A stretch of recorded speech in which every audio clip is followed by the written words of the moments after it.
some of the most meaningful jewelry you own isn't new. It's inherited. A ring from a grandmother, a necklace full of memories, but no longer your style. Duke's Jewelers reimagines family heirlooms into custom pieces you'll actually wear and love. Working one-on-one, Duke's designers honor the original story while creating something fresh and modern. Don't let meaningful jewelry sit unused. Let it live on beautifully. Visit Duke's Jewelers in Springville or online at dukesjewelers.com, where old stories become new treasures. Derek Overstreet, founder of the New Millennium Group. We're a financial planning firm. We have advisors standing by right now to take your call. 888-999-6370. The reason you're going to want to call is we're going to help you retire 3 to 5 years before you thought possible. The way we do this is by putting together a step-by-step plan. So if you're one of those people listening and you'd like a plan in writing, give us a call at 888-999-6370. That's 888-999-6370, or go to utahsfinancialplanner.com. Hey! This is JJ and Alex. I made a name for myself. I told you I won't be denied. As you wrap up your day, it's time to get your fix of the teams you live for and the sports you love. This is JJ and Alex on 97.5, the KSL Sports Zone. He's back, ladies and gentlemen. You know, as if you have to say a thing. We already know who's in the studio when this music is playing. Come on now. Oh, yeah. Just fist pumping down the street with I love Lloyd. it. I love it. Hey, Stevenson Sylvester sitting down on the show today for JJ.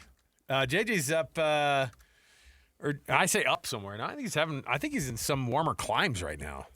A couple days off for the guy who's never had a day off. Good for him. Who is It's that been guy? about the longest 6 weeks of his life. Can I just break down? Like JJ, when Sam was over at the Olympics, he was like a full 6 weeks of like, I think it was honestly 38 days in a row or something was like that. that his cot I saw downstairs? He definitely. Hey, listen, if you've worked in this business, if you've worked in this building long enough, I have had nap places in this building for sure. They've been kind of whittled down. People start wandering around. They don't know who you are. They think you're a homeless guy, and you don't want to get kicked out. Is it the beard? It's Or is the the beard. smell? Or is it It's the smell? No, it's the smell.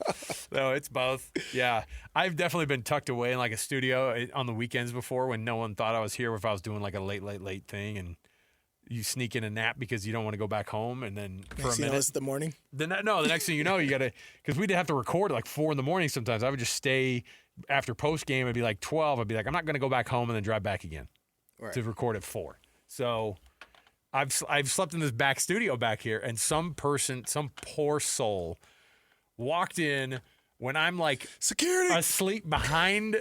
So it's like these studios right here. Naples, it's like being on that prod 4 over there on that far wall, and some poor schmuck goes in there to try to like mop the place up. I was like, ah!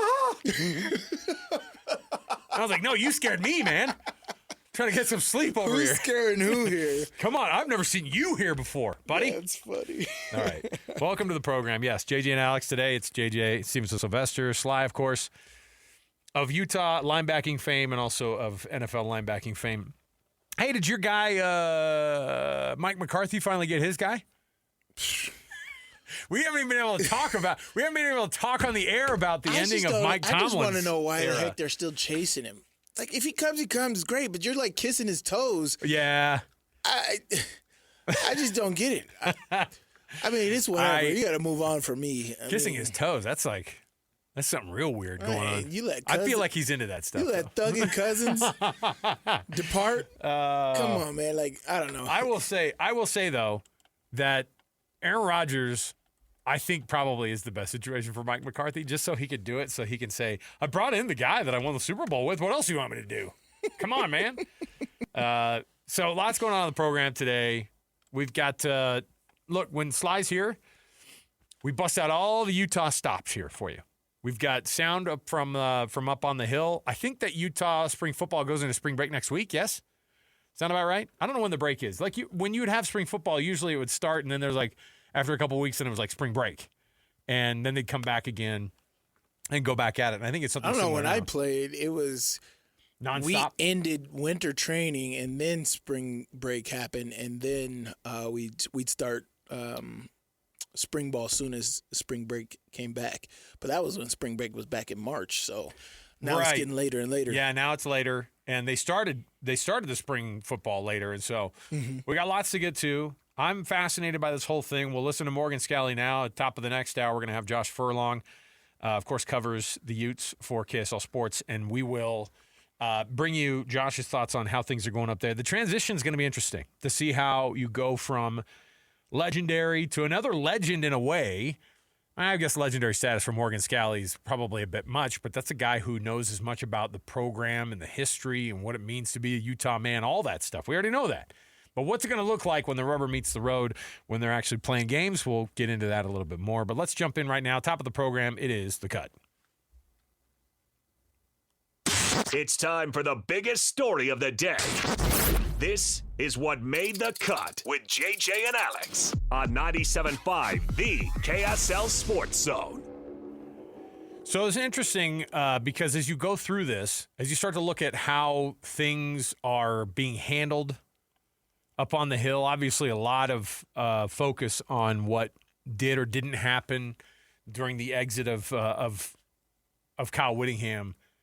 And for as much as like a historic situation, you don't want to go even like a least bit sideways. You start to get the idea that things did get a little bit sideways and feelings were hurt a little bit, probably on both sides. But among all this, the thing that was never going to change was Morgan Scalley being your guy. And that was, I think, where Utah can go, hey, nothing changes in that sense. I think that you can have the specificity of this guy who's going to take over. This is going to be the guy. You know exactly what you're getting with him. You know exactly. That doesn't change. And the future was going to always be Morgan, and that is what you're going to get now. And it's going to be fascinating to see how it's handled. Now, from a wins and losses standpoint, and we can get more into this in the next segment here when we start talking about kind of what the projection of the Big 12 could look like.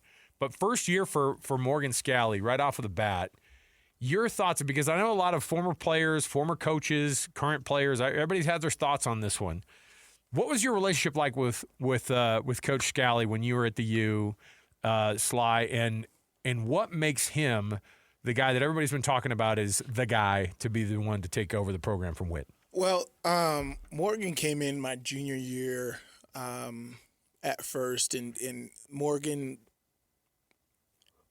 because my first couple of years, it was all about how Morgan was at the program, right? And how straightforward he was, the type of leader he was. Because, one, Coach Whit likes to use examples, right? Especially I was, Coach Whit's second official year as the head coach. So he would always talk about these are how the old guys, when they lost, this is how they took it. This is how they led. This is how they did. So he used physical examples. So, of course, Morgan Scalley was one of those biggest examples that he used those first couple of years.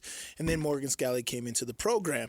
And, he was coaching with the safety. So as far as, his interaction with me wasn't, high, but you could just see his passion, right, and how he was as a player and how he did things, man. And so you can see how that easily translated. Because, for me, the biggest thing that I took away from when I first interacted with Morgan when he first came on the team and just what I observed of him through all of these years is how much he loves the University of Utah. I think more than anything else, from money to another situation, another sport, anything, he loves the University of Utah, man. And that's what I think sports is all about, right? You gain your fealties, right? Like, who's going to tell Lloyd to stop being a Raiders fan? It's just not going to happen. Right? And so it's the same thing. A lot of these people grow up loving the University of Utah, and they love their teams. They love where they're at, and that is Morgan Scalley. He has loved the University of Utah since I think he came out of the womb.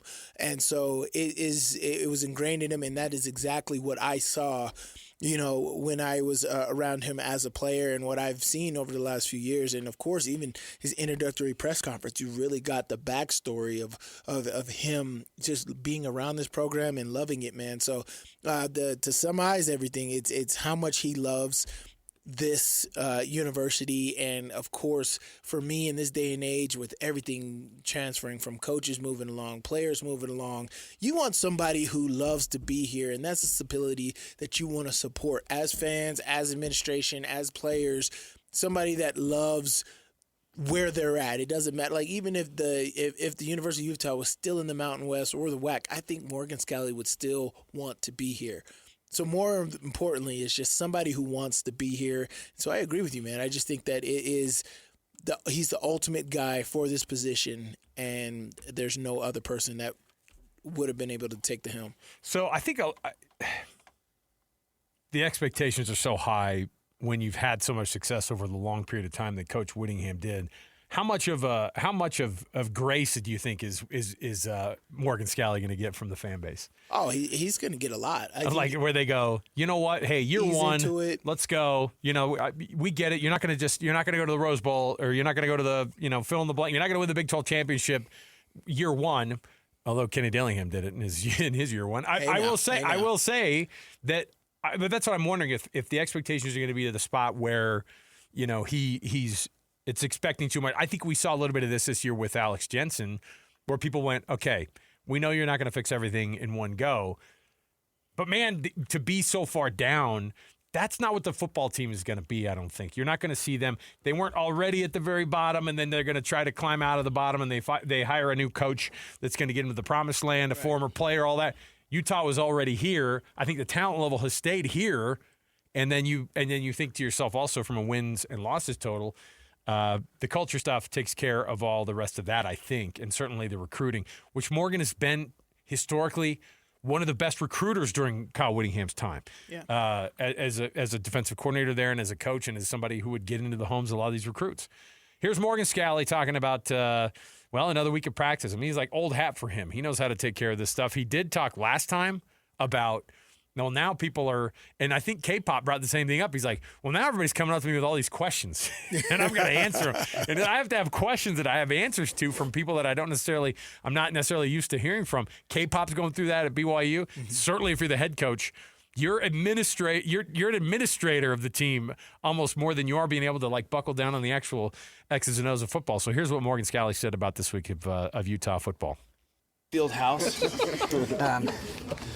I'm excited with the progress, brother. I'm excited with the progress. You're seeing the offensive line continue to make strides. Defense, I think offense maybe got a little bit better the defense in some of the scrimmage work we did on Saturday. It was good to see the defense bounce back. As long as it's back and forth and not one side is dominating the other, that's kind of what you're wanting to see is competitive football. And the culture continues to be a strong emphasis. But it was good to see Hunter Andrews back out there today, and some of these guys getting more reps. So I'm pleased with the progress. 7 down, 8 to go, and it's some situational work, some 2-minute, some 4-minute, some of that stuff that we're introducing to the guys. But yeah, feel very good about the progress made. What sort of impact is Ryan Gunderson having on that quarterback spot? He's a good one, man. And I've gone against him. So, when we were in the Rose Bowl playing UCLA, and DTR was up and down the field on us, and that was, Ryan was a big part of that. So, brings a ton of experience, but he's also a pretty good calming influence for those guys when, stuff's hitting the fan.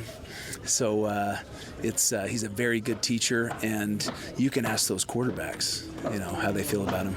You talk about Hunter Andrews being back with the tight ends. You also have your 2 rhinos in Semi and Sione. Just what do they add to this, tight end room and this offense as a whole?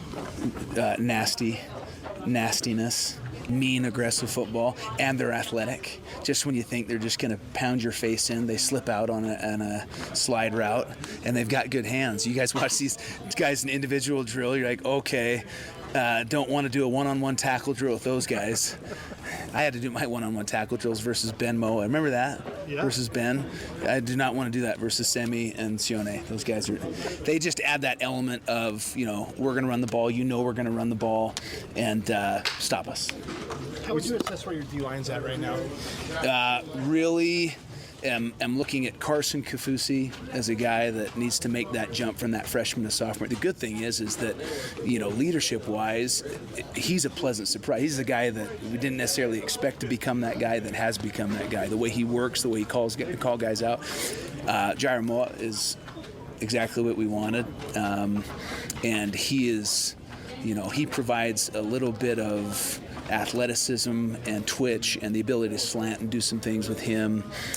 Poo-Poo, another guy, freshman to sophomore year, really needs to make that jump. That's where we're going to make our money this year. Offensive, defensive line, how we develop those guys and get them ready for the season.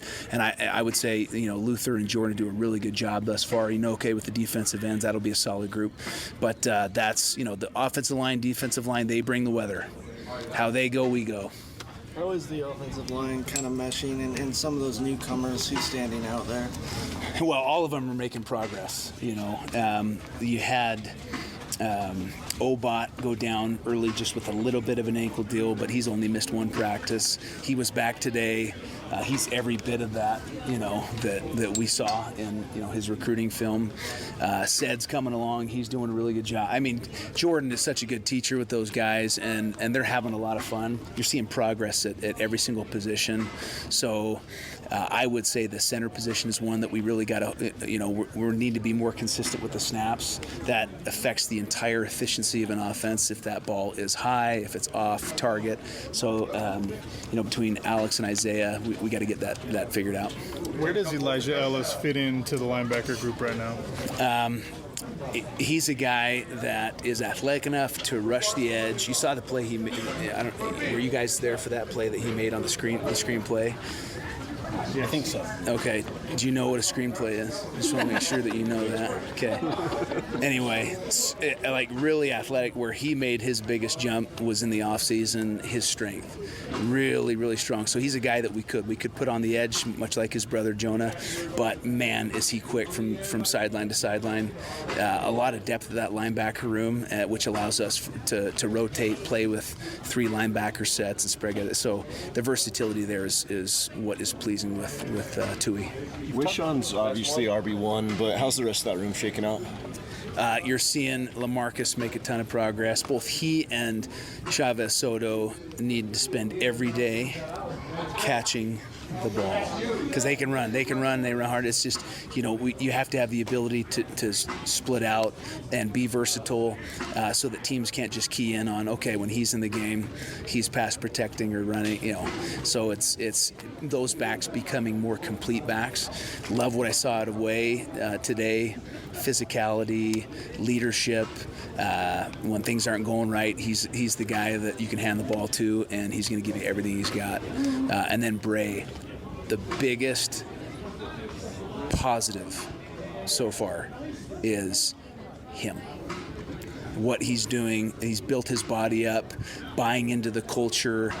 He had a play in the scrimmage on Saturday where Scholes, you see Scholes going for a touchdown on that deep ball, and he sprints and gets out in front and blocks. Like, that's what you want to see. It's team football. It's understanding. It's all our job to advance the ball. So that was fun to see. But Bray, I love his progress. Is Morgan Scalley ever not going to sound like this? No. Is the job going to wear him down enough that he's just going to he's going to go full cynical? Or is that never going to be, because you get coaches that are excitable. This sounds Kenny Dillingham-esque, if I can say that. Like, he's high energy as a dude. This is the way he is, though. And I just wonder because look, I will tell you too, I don't think reporters have been happier than they are right now interviewing a head coach up at Utah. Not that they didn't like Witt. It's got not a lot of the answers that they wanted to get all the time. And now you're getting, borderline TMI. Full mix, yeah. I know. He's telling everybody borderline about TMI if it's according to Witt Soto standards. not having good catching hands. I'm just like, you just throwing that out there. All right. But he's like laughing about it, and you're going, man, this guy. But that's accountability too. And these players read the media. I'm waiting for this guy to make a jump freshman to sophomore year. Like, those are the kind of things that you think these kids don't hear it? Yeah. You think they don't hear it and they go, he's talking about me. Now, they could look at it and go, gosh, he thinks I need to make a big jump. Like, if I've not been good enough, it's like, no. He's got you on his mind. Yes, man. And that's also what he harped about at the beginning of culture. we're still establishing that culture, and the most important thing, which is huge, because the culture that you set is what's going to transcend the program year after year after year. When new guys come in, old guys come out, the seniors are going to impress it upon the new guys, and vice versa. It's the culture is so important as far as his first year of being there. And so I love that he said that, man. But yeah, I agree with you. I think he's out there laying it out, and he sounds excited. And I don't. I was just talking to Scotty about Sharif Shah, and he's talking about Sharif Shah from back in 2004 and this and that. I was like, sounds the exact same. These guys just freaking love what they're doing. Morgan sounds exactly the way he did when I first got to him when he came into the program, man. So I don't think it's going to change. You know what ruined him? You just got a guy who loves it. He did a bit of radio too in between. That probably ruined him. Because then everybody's like, I've heard you have some hot takes. You better have them the rest of your coaching career too. Man. Yeah. I mean, I think that it's all good right now because you're saying a lot.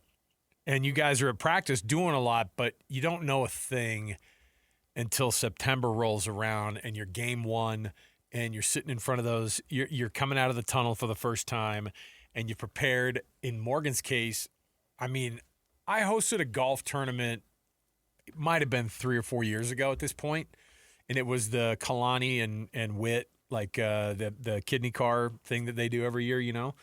And Bronco kind of ruined it because he decided not to do it for a while. He just didn't do it.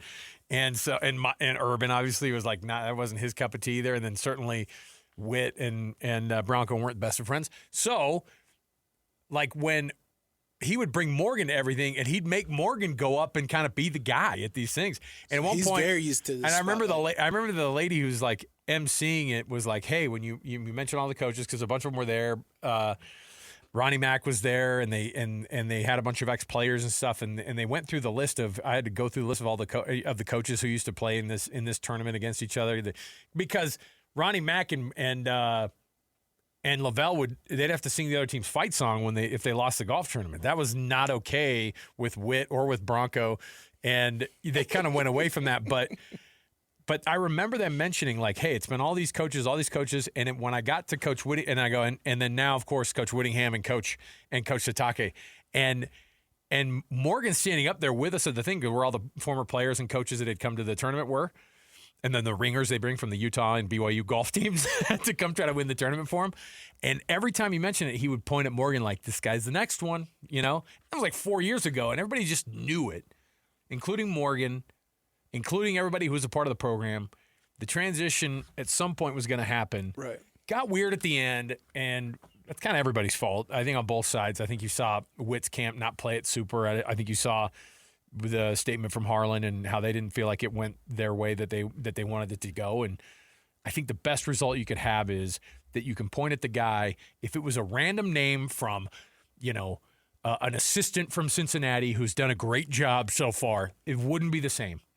They would be up against it, and it would be probably the worst situation to walk into to try to take over for Kyle Whittingham. And instead, you've got a guy who's one of his disciples. He's one of his guys, one of his captains. Of the university's guys. That's what I'm saying. He's a Utah man, and you don't have to convince him, right? So, all right. I think there's been worse breakups. Oh, there's been worse transitions. The problem is that this one. The problem is that all the mess, the emails get released, right? Unnecessarily. Like, why? It's March. You guys don't have a Hotmail account you could have used? Give me that AOL link. Naples is like, I don't get that. I don't know what Hotmail is. Yeah, get that dial up. He's like, I don't know what Hotmail is. I think I had a Hotmail back You did? in the day. We all did. Surfer Boy 1997. What was mine? I think mine was Slide Daddy 2020, something like that. Mine was my Spanish name in my high school Spanish class, which was Nacho. Libre. It was just I was the Nacho before it. You were the Nacho Short boy? for Ignacio. Oh yeah. Oh, that's great. All right, we'll take the first break here, and we'll come back. Let's talk a little bit about what some of these predictions on wins and losses are. Sly, we looked at kind of the whole Big 12 yesterday of what the wins and losses projections were from CBS Sports, but I want to dive into the BYU and Utah side of it, and specifically with Utah, where some of these predicted wins and losses could come from. We're going to break the schedule down and say these are the pinch points that I'm a little bit nervous about. As nervous as you can be when it's April 1st. All right, so we'll come back. Oh, gosh, April 1st. Don't you guys hate social media today? It's the worst. I'm not even I fall for all of it. I'm not opening nothing. I fall for all of it. So we'll be back on an April Fool's Day. Stay with us, 97.5 the KSL Sports Zone.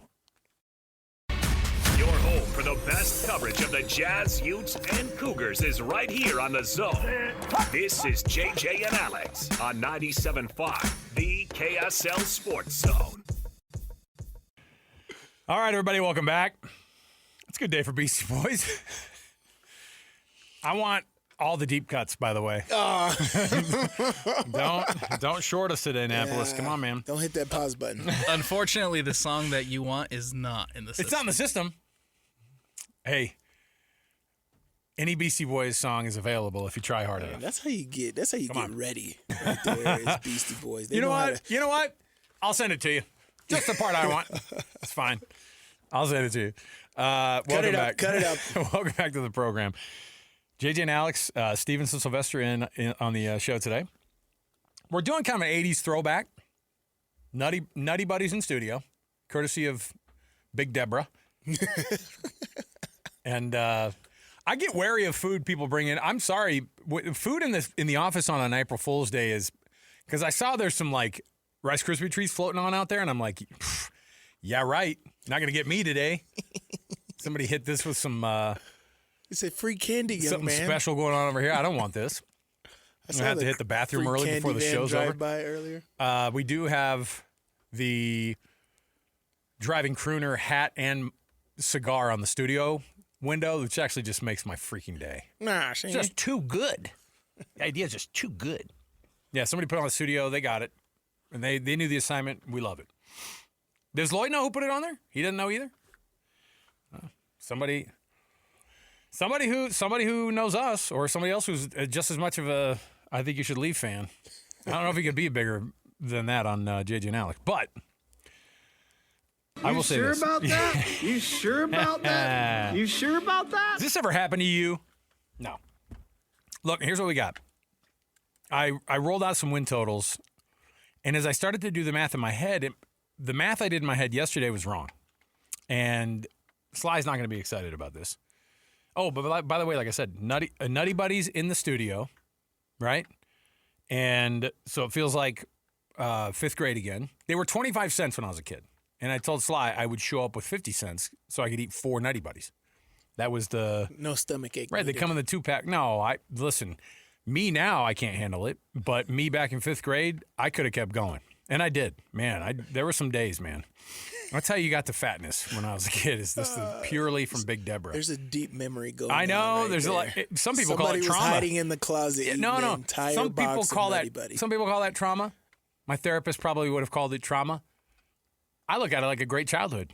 Lots of Nutty Buddies available for everybody. It's a great time. I definitely would like sneak quarters out of my mom's like purse though, so I could get them. So man. Stealing from my drug addiction, I guess. That's not good. The change you found in the We're just couch. talking about something else with the back in the day. with the 80s, but I can't remember. Sly's our in-house pop culture guru, so anything 80s or 90s related when it comes to television, we'll of course dip in with him. In the meantime, what do you think about these win totals? The thing I got wrong yesterday was BYU and Utah both going 10-2, according to Shihan Jeharaja from CBS Sports. Okay. And I think that the surprises that you should have are, I don't know if they're surprises at this point. Arizona, he has going 9-3. Vegas has them winning 7.5 games. I think that's about right. I think that winning 9 games, they sneakily won 9 games last year. I mean, Houston won 10 games last year. And teams like Arizona State and Baylor and, even Cincinnati, who ended up coming up short at the end there. They had a great start, and then they ended up kind of fading. But Houston was there, like I said. They won 10 games. Kansas State underperformed.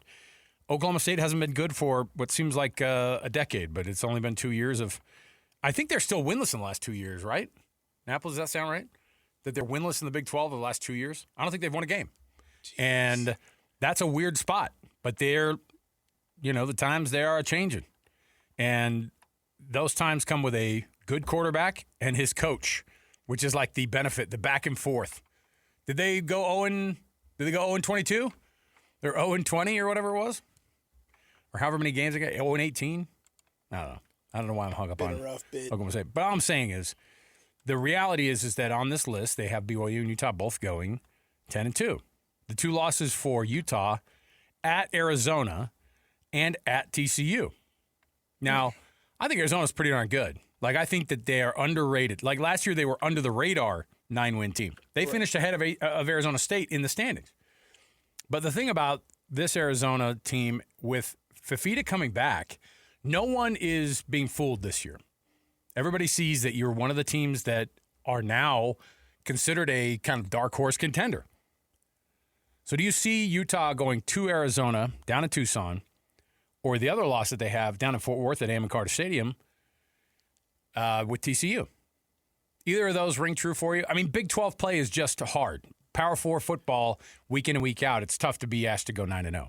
It's not, that late in the season going, because both of those losses are back-to-back losses, right? Oh, so that's 2 weeks in a row. 2 weeks in a row is what that would have to be, and then week 10 and 11 in the season. Like, I don't really see that happening. So presumably they'd be undefeated up until 8-0, 9-0. Is what this list is saying. That's crazy. And so, like, you're taking that juice, and then you're going to go down into Arizona and lay an egg like that. I just don't see that happening, right? You got a 2-quarterback system. You got tons of talent on offense around there. Your defense has been your defense. I can only see that if one of our units are not being great, right? And I would think we would have a loss before that game if that was the case. But going down to Tucson and making that, I don't see that coming. I know Arizona had a good season last season, but I'm not for it. I think Arizona's going to have a hard track. They play TCU just before us. They play Texas Tech just before that. And the BYU week's right before, you said? No, the TCU. They play TCU just before Utah. You're saying Utah, but when does Utah play BYU in this scenario?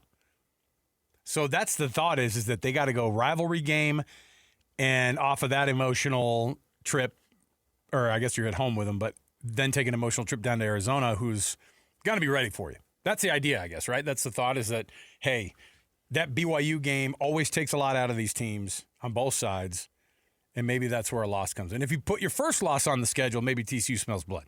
I think that is where Shehan Jeharaja kind of got his idea of how this could go down. If they're going to get 2 losses, that might be a danger point right there in the schedule. Yeah, maybe you're going to get that from both sides, right? Yeah. What is Arizona going to be going through at that moment, right? And so, I just don't see it. I don't see Arizona being that team to upset us. And then TCU, same. At the same time, I know they're coming back from their 5-4 in conference, 9-4 overall season. Whoever they're going to play this year, I don't see that being it, tripping up. But, this is a list of what did we have BYU coming in last year? We had a freshman quarterback, Retzloff. I think that we would get Mitch on, and I'm not trying to throw him under the bus because we were all doing the guessing, and I think he was like 7-8 wins is probably what you're looking at here. Would be great, right? That was like 8 wins. People were like, that's not bad when you lose your quarterback halfway through the year. But expectations are funny because that's a BYU basketball team. When the tournament ended like it did last year, then people are like, well, obviously they're going to Final Four this year. Like, those are insane expectations in my mind. Right. BYU coming in and trying to win a Big 12 championship this year doesn't sound crazy. Utah doing it really, to me, never sounds crazy because of the type of culture that's been built there for a long time. The good news out of places like Utah and like BYU, you could have whatever changes you have, and transfer portals could be like they are. BYU had a lot of talent coming back. But the reality is the most important talent that came back for both schools are the quarterbacks. In Utah's case, you have 2 guys who are quarterbacks. They're married to each other, man. Like, these guys are like, all we hear about are all the stories how they're both getting 7 figures, allegedly. They're both on this roster. They both want to see each other have success. They're not fighting over who's QB1 and who's QB2. They just want to make it work. And that's insane to see a true freshman last year had that type of attitude. Yeah. That says so much about what Utah's culture is and how this young man is. You think about what Bird Ficklin brought in and what he could have done because Oklahoma State came calling. He's from around there. All these other schools come calling. And they go, look, you'll be our guy. And that's all they dangle in front of him. We're going to give you 7 figures too, but you'll be the guy.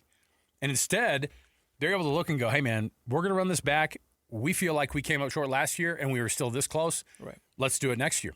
And even with the turmoil of the coaching changes, including on the offensive side of the ball, if you're Devin Dampier, you're feeling like maybe he was just going to, he was going to leave with his guy because that you don't want to have to learn something new.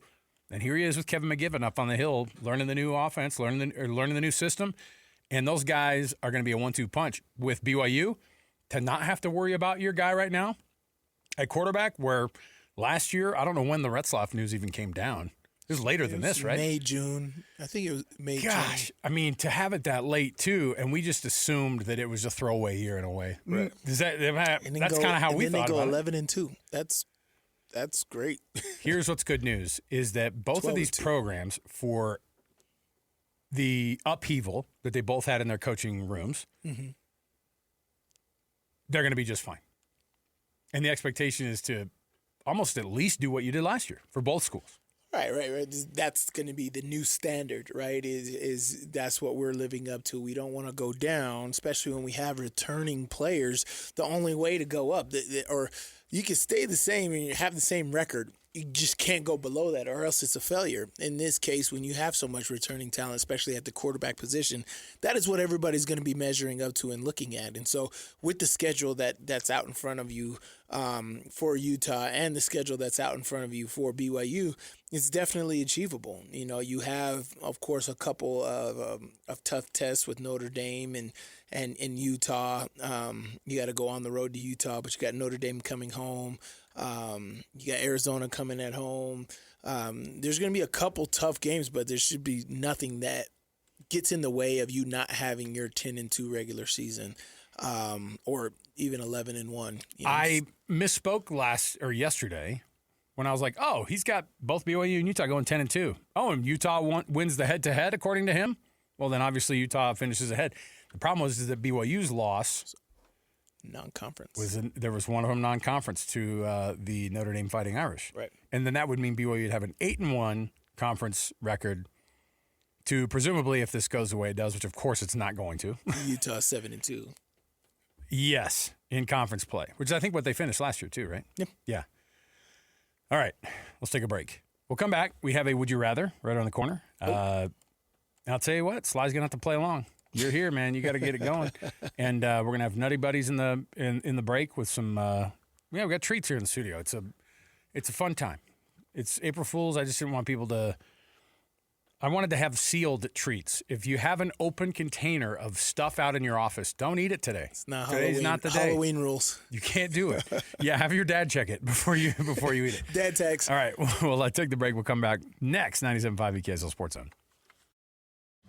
I sold my car in Carvana last night. Well, that's cool. No, you don't understand. It went perfectly. Real offer, down to the penny. They're picking it up tomorrow. Nothing went wrong. So, what's the problem? That is the problem. Nothing in my life goes as smoothly. I'm waiting for the catch. Maybe there's no catch. That's exactly what a catch would want me to think.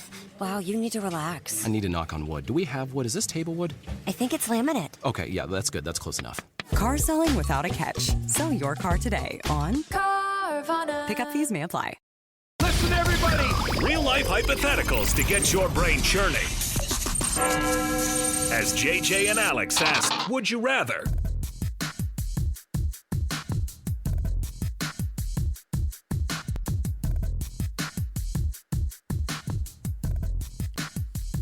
All right, everybody, welcome back. JJ and Alex, 97.5 the KSL Sports Zone. In about 10 minutes, we're going to get Josh Furlong, one of our Utah insiders for KSL Sports, joining us on the program. Of course, he's been one of the folks who puts a microphone in the face of Coach Morgan Scalley and the players after for availability and up at the University of Utah for their spring practices. And so, just like we dipped in yesterday with Mitch Harper, we're going to dip in today with Josh Furlong, who covers the Utah Utes. Done it for a long time, too. By the way, I want to remind you, before we get to our Would You Rather, the KSL Sports Zone and Beehive Meals are honoring people that impact youth sports in their communities. All you have to do is nominate the youth sports volunteer you know for the Beehive Meals Hero of the Week program, KSLSports.com/contests. And every Thursday afternoon, we read off a winner for you. That's the Beehive Meals Hero of the Week. Let's see here. So we do have Nutty Buddies in the studio. And on my way up the elevator with my obnoxious box of 24 Nutty Buddies. Who says it's obnoxious? I say it's obnoxious because it's a lot of Nutty Buddies. Like, sounds pretty normal to me. So I was coming up what I love too is I ran to go get them during the break. I'm going to get the peanut butter. Got to burn the calories if I'm going to eat I know. things. So I'm running back up. I get in the elevator and this lady goes, "I never really cared for those. I'm more of an oatmeal cream pie." And I was like, I love the oatmeal cream pie too. We had this from Fat discussion Deborah during Football Fridays, didn't we? I think we probably did. I hope we did. And then she even threw this one out, or a Star Crunch. And I went, we can't be friends. Ding. It was my floor. You stay here. I flipped her off and ran. No. And I was offended by Star Crunch being on the same level as Nutty Buddies. As the Nutty Buddy. I love the oatmeal cream pie. That's a great. It's not a cookie. It's not really. I don't know how to explain it. But number one is Nutty Buddy on the Little Debbie scale. I will relinquish a zebra cake roll. That's also very good. Settle down. And I think that's where it ends for me. Those two are the top for me. We definitely had this conversation on Football Fridays, bro. Okay, what is it? I think we were going back and forth. So for you? Oh, I'm oatmeal cream pies. I'm with the lady on the elevator. Yeah, but when she threw, I could respect the oatmeal cream pie. I cannot respect Star Crunch. I agree with you with the Star Crunch. It's not on that level. Nutty Buddy's great. I know JJ's a big Nutty Buddy fan, but I am a Honey Buns because what we would used to do with those, we heat them up just a little bit. You can't do too much. Do you remember the donuts? Do you remember the donut stick? Oh, the donut sticks. Yes. Those are the old-fashioned cake donut. That was good. Those were fire. Donut stick. But you heat up the Honey Bun just a little bit. 10 seconds. Oh, that might Not even like a be 7? too much. Maybe 8 seconds. Okay. 8 seconds, just like a cowboy ride. Just like a cowboy ride, right? And you heat it up, and then you put it on. You could do so many different things, man. My house went crazy for the Honey Buns. So the Honey Buns is up there, but oatmeal cream pies. I always knew I liked you. Honorary fat person of the day, Stevenson Sylvester. You know what's funny? Every team that I've been on, guess who are my best friends? The O-linemen. The O-linemen. Really? They did the fattest stuff, and I loved it. When I got to the Steelers, that's all I hung out with. I remember the day that I was at somebody else's house, and we didn't have Pop-Tarts in my house very often. But you had the friend who always had Pop-Tarts and soda in the fridge, and you're like, what the heck is going on in this kid's world? And I remember Pop-Tarts pop, and I did something that my dad showed me, and I was immediately embarrassed because they're like, what is your problem? Because I would butter the backside of the Pop-Tart. And that's a fat guy move right Yeah, it is. Don't knock it till you freaking try it. I'm not going to try that. Listen, it's butter. It's salty and buttery. All it does is improve I don't need it. I'm revoking my honorary fat guy card from you today. Because when you put your nose up, I don't need to prove anything to you, Sly. You put your nose up at that, and I can't let you back in the club after something like that. You can't be all right with that kind of a Now move. that sounded excessive. Butter on the back of a Pop-Tart? When it's hot, it soaks in, I'm telling you. So, look, not everything gets improved with butter. Everything. I cannot deny that. Then try it. Just see for yourself. Remember the whole Pop-Tart bowl situation that BYU's in this year? The amount of Pop-Tarts floating around this building for that entire week was hilarious. The amount of Pop-Tart talk for the whole couple of weeks leading up to it, insane. It's a great production, the Pop-Tart bowl. Yes, it was. It was definitely a Hollywood production for sure. It wasn't a reality show. It was more of a Hollywood production. So, all right, we'll take a break. When we come back, Josh Furlong is going to join us at the top of the hour, our Ute insider for KSL Sports, He's going to give us some insights as to what he's been hearing up at practice during the spring for the Utes. Brand new head coach, of course. Brand new offensive coordinator, of course. And they got to get these guys all rolling together, figuring out how they're going to get this thing done. We'll come back. More to go. 97.5 the KSL Sports Zone. Make game day yours. Tickets, food and drinks, stats, and streaming. Everything you need is in the Utah Mammoth app. Download today and make game night easy. Download on both Android and iPhone. Tusk Top. Derek Overstreet, founder of the New Millennium Group. We're a financial planning firm. We have advisors standing by right now to take your call. 888-999-6370. The reason you're going to want to call is we're going to help you retire 3 to 5 years before you thought possible. The way we do this is by putting together a step-by-step plan. So if you're one of those people listening and you'd like a plan in writing, give us a call at 888-999-6370. That's 888-999-6370, or go to utahsfinancialplanner.com. I sold my car in Carvana last night. Well, that's cool. No, you don't understand. It went perfectly. Real offer, down to the penny. They're picking it up tomorrow. Nothing went wrong. So, what's the problem? That is the problem. Nothing in my life goes as smoothly. I'm waiting for the catch. Maybe there's no catch. That's exactly what a catch would want me to think. Wow, you need to relax. I need to knock on wood. Do we have wood? Is this table wood? I think it's laminate. Okay, yeah, that's good. That's close enough. Car selling without a catch. Sell your car today on Carvana. Pickup fees may apply. Accessing. When TV and radio collide. Love it. Wow. This is what you get. You're listening to JJ and Alex. Don't touch that dial. On 97.5, the KSL Sports Zone. All right, welcome back. JJ and Alex, 97.5, the KSL Sports Zone. It is a Beastie Boys kind of day. Good for you. Annapolis, appreciate you. That's good. Those are all good. The man wearing sunglasses in studio, Sly Sylvester. The glasses inside a windowless studio. It's a move, and it's only a little bit of natural light coming in. Yeah, actually, just a little bit. I'm surprised you can see your computer screen at this point. So. Hey man, I'm trained. My eyes are trained. We love having Sly in. We get to talk a lot about my favorite topic, which is college football a lot, and NFL. And, of course, he participated in both of those places in his life at a high level, and so we always appreciate him coming on the program. Speaking of the University of Utah, we had a discussion last hour. We played the Morgan Scalley sound from practice and getting spring ball ready and how things are going for year one of Morgan Scalley. I think it's safe to say that the energy level is Morgan Scalley level, which is off the charts, and that's how it's going to remain, I think, for the rest of his career. Regardless of what's going on, that guy's going to bring that energy level. Also bringing the energy level, he is Josh Furlong. He covers the University of Utah for KSL Sports. Josh, what's going on, man? How are you guys? Let's talk some Utah football. Absolutely. Do you see Sly on your screen there with the sunglasses? Is this appropriate for a radio show? Oh, I mean, Sly can get away with that. Like he's great with that. I got a face for radio. Oh, listen. Not that the bias is anywhere, but there is all Utah man gear also in the studio. Always. It's one of those things that I always enjoy when Sly comes in, and I'm the proud owner of a handful of Utah man gear that I wear on my house. I can't wear anything else. We get a lot of stuff over the years. Josh, you're probably the same way, where you have gear, but you can't wear it anywhere because then you're gonna get that. You're gonna get that. Where are you wearing that? Oh my gosh, just so much stuff in my closet that I'm probably just gonna pass on to grandkids. They'll be like, "Did you like Utah and BYU?" It's like I just got gifted a lot of stuff over the years. Okay, all so right, get over it. Josh, the vibe up on the hill with brand new Morgan Scalley as head coach, Colton Swan at DC, of course. That's a move those two guys are very familiar with in the program.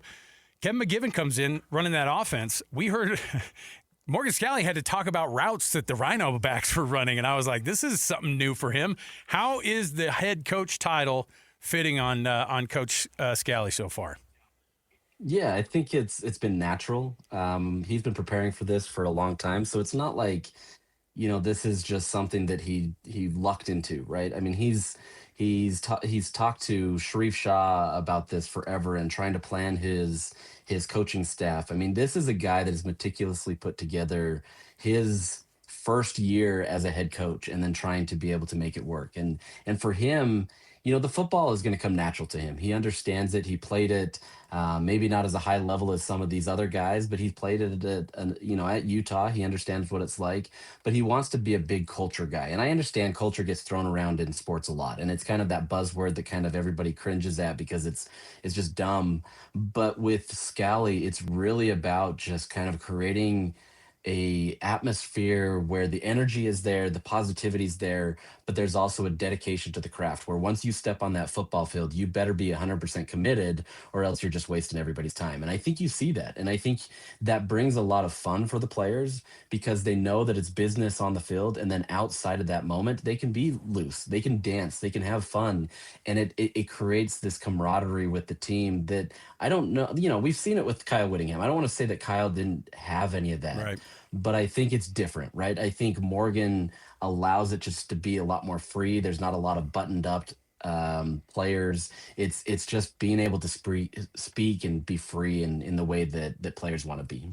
Do you feel like it's, sometimes you get into these situations and it kind of sounds fakeish, right? Like, does it feel scripted? Like, does it feel genuine as it looks, right? Like, we talk about Morgan having this personality and this and that, but like normally in transition periods, you kind of feel like sometimes it feels forced. Do you feel like it feels as natural and genuine as possible, or is there some kind of scripted stuff behind this?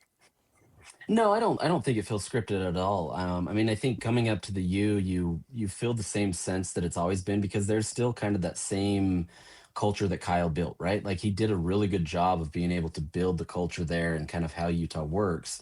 And Morgan is just running with that, right? There's obviously still holdover from some of the staff that was there, but it's kind of a smooth operation. Now, there's going to be some people that think, Morgan is playing up to the fans, right? Or doing different things to kind of be a little over the top to get their support. But I don't see that. We've known Morgan for a long time. That's just who he is. That's kind of his personality. And so I think, he's got to sell the program because this is his first year. He's replacing, an icon of the sport. And so he's got to sell himself, but at the same time, it's genuine. That's just who he is.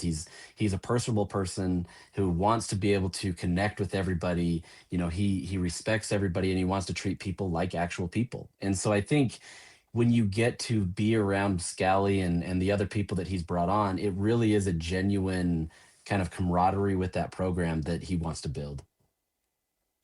Josh, with the changeover of offensive coordinator, of course, with Jason Beck after just 1 year, but you do get to keep that quarterback room intact, which is massive for this team.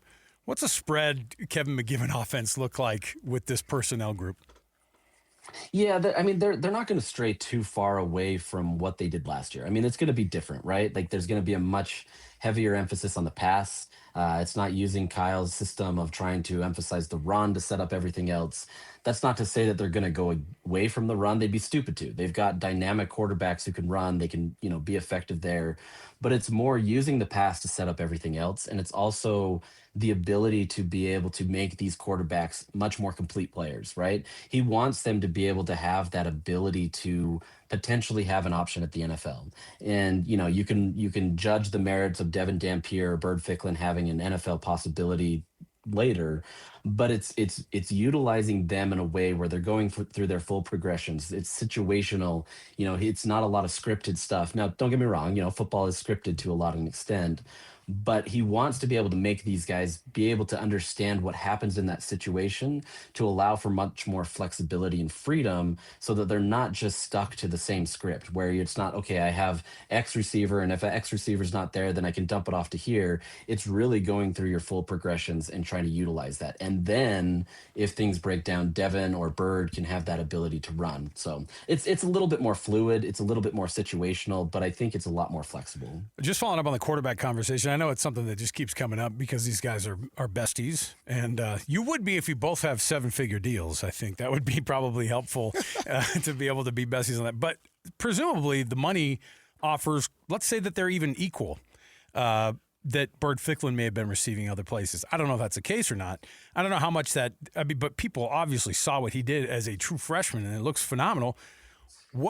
What is it that Bird Ficklin really wants to do to come back and play, even though he knows that QB2 title is kind of following him around with it, even though his role seems very specific to something else? Or are those roles not as defined, I guess, as we typically do with the media? I would say this year more than ever, these two aren't in the true, 1-2 role. Right. I think Bird is obviously the backup, but they want to utilize him in a way that is completely effective, right? Like they want to utilize him on the field so that they can get him involved in the game. That was one of the big things Kevin McGivern talked about is, the big thing for Bird is finding ways to utilize him on the field. Now, how that looks remains to be seen, right? You obviously don't want to just put somebody on the field that's not going to do anything and just be a decoy, because then that changes the landscape for the defense and it makes it easier.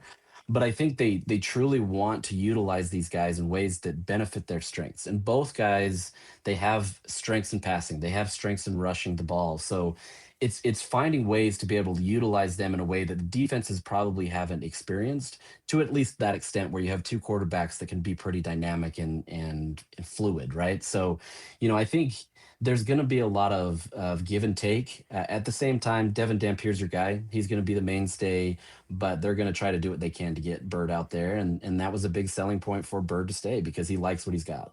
Yeah, it's going to be kind of hard to make sure that, these guys are getting the same love around it and also protecting themselves. Because I'm telling you, if I saw a quarterback out and on air and I'm getting to jam them up at receiver, I'm taking my shot. So, there's going to be key. Talk about this offensive line. Like, what have you heard from Jordan Gross? Because, everybody's talking about it. That's the biggest difference from last year to this year is the offensive line strength that we've kind of lost. How is that going for Jordan Gross and the new players in the system, from Bott to Al Harrington and everybody else along that offensive line? How has that transition been?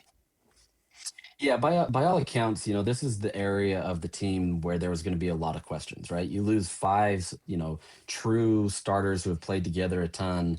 There's going to be a drop-off. Now, I think the way that Utah has approached this is understanding that and trying really hard to build some camaraderie early with this group. Mm-hmm. And it seems like they've gotten a key five guys early. Jordan has done a good job of trying to understand how each person works. He understands that it's a risk taking him as even a coach to be able to be there, right? He understands that, it's not like he's been at a lot of these schools and he's come up through the ways and now he's at his P4 job and everything's good. So he's trying to bounce things off. He obviously has Alex Skirky there to help him and kind of give some consistency there, but it's all of these guys kind of working together. And the early results, through spring are that it's working. Now, with that said, it's easy to say, oh, these guys are going to gel, everything's going to be great, but it's a real thing that we're going to have to watch, right? Like, things are going well right now, and they've done a good job to be able to make it easy for everybody so it doesn't feel like you're losing those five guys. A lot of these guys have mixed into that offensive line in the last year, but you're significantly going down in the snap count. You've got a whole different unit. One of the biggest issues early on has been snapping the ball, and that's going to be something that they have to get cleaned up, or else this whole operation doesn't work. So I think they feel confident with what they've got. They've got a quarterback in the backfield that is used to being able to be flexible with whatever he has in offensive line. It's just going to be a wait and see moment, but I think everything right now is on pace to be okay. We'll just see how it actually plays out in the end. I think people sort of look at the defense and go, well, that's a set and forget it situation. The head coach is a defensive guy. Obviously, Colton Swan's not new to the program. He's a guy who's been around and knows as much about what it means to be a Utah man and what that defense stands for. How is the Cowboy, Colton Swan, dealing with that upgrade into the defensive coordinator position? Because that also feels like a role he was built for, but, you got to get your feet under you. Yeah, and he's been a DC before, but at a much lower level. And so it's just really kind of getting familiarized with what he needs to do in the moment, right? Like, he understands the game. Like, he's a very brilliant guy. He's a great recruiter. He understands how to connect pieces. What he said specifically is, instead of just focusing on the linebackers, he now has to worry about the whole defense. And that's been his biggest frustration, is just trying to figure out how to maximize his time for the entirety of the defense. The rest of it, it's going to come, right? Like, it's just getting used to it. It's being able to get your feet out from underneath you, trying to understand what you need to do. He did get an opportunity where Morgan kind of threw him into the fire and said, hey, you're going to call the fourth quarter of the bowl game. And, it was a bit rough in terms of what Colton Swan thinks it was, but what you saw on the field was a defense that continued to hum along and do what they needed to. So I think there's enough holdover from last year where they understand the schemes, they understand what they need to do. It's now just Colton kind of learning his role and kind of how he needs to operate in this level. He's done it before, but now it's just kind of reacclimating yourself and getting comfortable with the hand signals or whatever it may be. What players? So when I train and I talk to people, I think the biggest jump needs to be made from your rookie year to your sophomore year, your freshman to your sophomore year. That first to second year's got to be huge. And you got a lot of guys who got, first year experience last year. You got Carson Kafusi, Elijah Ellis, you got Cash Dillon, Hunter Andrews. You got guys who were able to get some good experience last year. Aside from those guys, you got new guys in the program from Wayshawn Parker, Larry Simmons, et cetera, et cetera. Who's poised to have, to take the biggest jump from last year to this year? There's a lot of guys that are now starting opportunities, i.e. Trey Reynolds, Hunter Andrews, that's going to have expanded roles. But of all the players on the team right now, who's poised to have the biggest year from last year, biggest jump from last year to this year? It's interesting you say that because Scalley talked about that yesterday, and I think one that we have seen and what he talked about is Daniel Bray, freshman running back. He was smaller, he was more slender than your prototypical running back that you need at the P4 level. But he came in, and Scalley said that he put in a ton of work to build his body. He's building, himself into a role that helps him. He's obviously shifty. Like we saw what he did at West Virginia. It was remarkable, kind of the speed and like the ability he can get to just change on a dime. But at the same time, it's buying into that culture and buying into what Utah wants for him. And by all accounts, it sounds like he's done that. Everything about his game has changed, and Scalley called him kind of the most positive aspect of spring camp. So to me, when we get to watch those short periods, you're seeing it from him. He's running in a different way. They're utilizing him in a way that maximizes his ability. He's bought into the system. I don't know if there was complaints last year and he was frustrated that he wasn't getting playing time. I'm sure there was. But he's bought into what Utah wants for him, and it's so far showing up. Scalley kind of mentioned one yesterday where he said one of the things that shows how bought in he is, there was an 80-yard touchdown reception for Kirry Scholes at the scrimmage on Saturday, and Daniel Bray was the first one down the field setting the block to be able to make sure that Scholes could get there. Wow. He says that's kind of that awesome. Indication that he's there. And I think you're seeing that. So he's going to be a guy, but there's a ton of guys there. But I think Daniel Bray is going to be a guy that they're really excited about. I asked Sly this at the top of the show, and I thought it's going to be interesting because obviously the basketball program and the football program are in totally different places right now, despite the fact they both have guys who are Utah guys who, any donor or anybody close to the Utah program or to the school would go, yeah, those are the guys you want to hire. How much grace is Morgan Scalley going to get as the football coach? Because their situation, despite the fact that they are both Utah guys, Utah basketball is in a different spot than Utah football. I think the expectations, obviously, for football are, one, always going to be higher, and two, people aren't going to even let him drop off at all this year. Or how much grace are people going to give Morgan Scalley, the very front end of his head coaching career? Yeah, I think there's going to be grace to an extent, right? I think they understand that Scalley's new. This is his first gig, that there's going to be some grace period. But I think, just kind of getting the sentiment from the fan base, I really believe that they think that he's going to step in there and it's going to be an easy 10-win season. I don't think it's quite that, right? I think if you can get to 7-8 wins, although a disappointment to what Utah fans would want, that's going to at least be there. I think the biggest telltale here, though, is let's say he goes 5-7. Obviously, Utah fans, that'd be a disaster situation. But if it's one in which it looks like there's forward momentum, then that helps. You can, years ago when Kyle went in the first couple of years of the Pac-12, 2 5-7 seasons, there was a clear difference in the first 5-7 season and the next 5-7 season because there seemed to be a path where Utah was breaking through. If Morgan is in that realm where he's breaking through and you can see the pieces coming together, I think there's more leeway. Now, don't get me wrong, 5-7 would be a disaster and that would put him in a world of hurt. But I don't, I think he's built enough here where they'll give him grace, but he's done enough, and he's such a Utah man that Utah football is a machine that he has to get those 7 and 8 wins to really kind of keep that momentum going.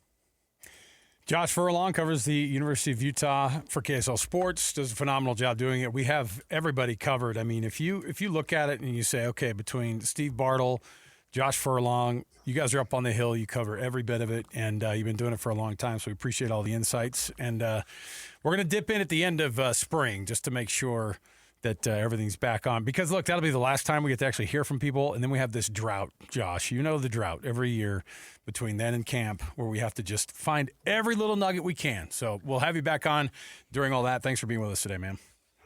Appreciate it, guys. There you go. Josh Furlong. Yeah, man, I'm telling you, Daniel Bray, just being on the sidelines and seeing him, that's real speed. Is he a running back? Bro, he's at everything. I got chided by Steve Bartle. I was like, you got Wayshawn Parker, but what's the rest of the room look like? And he's like, what are you talking about? What are you talking about? Daniel Bray. And I was like, he's like a slot receiver that they run the end around with? I don't know. He's the guy you need to put in the slot and run directly at the free safety. And just get him on his toes and clear him out and run an under route under. But that's me. But that guy right there, real speed. You think about he and Bird Ficklin on the field? Speed. Oh, my gosh. That Baylor game when they went off, oh, my gosh. I'm just like, ooh. But, when you look at it, man, and you look at those guys and on the field, okay, shiftiness is shiftiness. But when there is absolutely nothing you can do about his real speed and your real speed, that is Daniel Bray. He gets that corner, and he is gone. And so a very, very exciting guy, and hopefully he's returning kicks right next to Mana Carvalho this year. We'll take a break. We'll come back. We have more. When we return, get to our NFL Blitz. We, of course, have a Jazz game coming up right after us. We also have our weekly dip in with Mike Folta, radio play-by-play voice of Utah Mammoth. They got a big one tomorrow. I mean, look, they're all going to be big the rest of this time. You think about this team and what they have to do to be able to get to the playoffs. A lot of work yet to be done, but it can be done. Mike's going to join us next hour as well. Stay here, 97.5 the KSL Sports Zone. Make game day yours.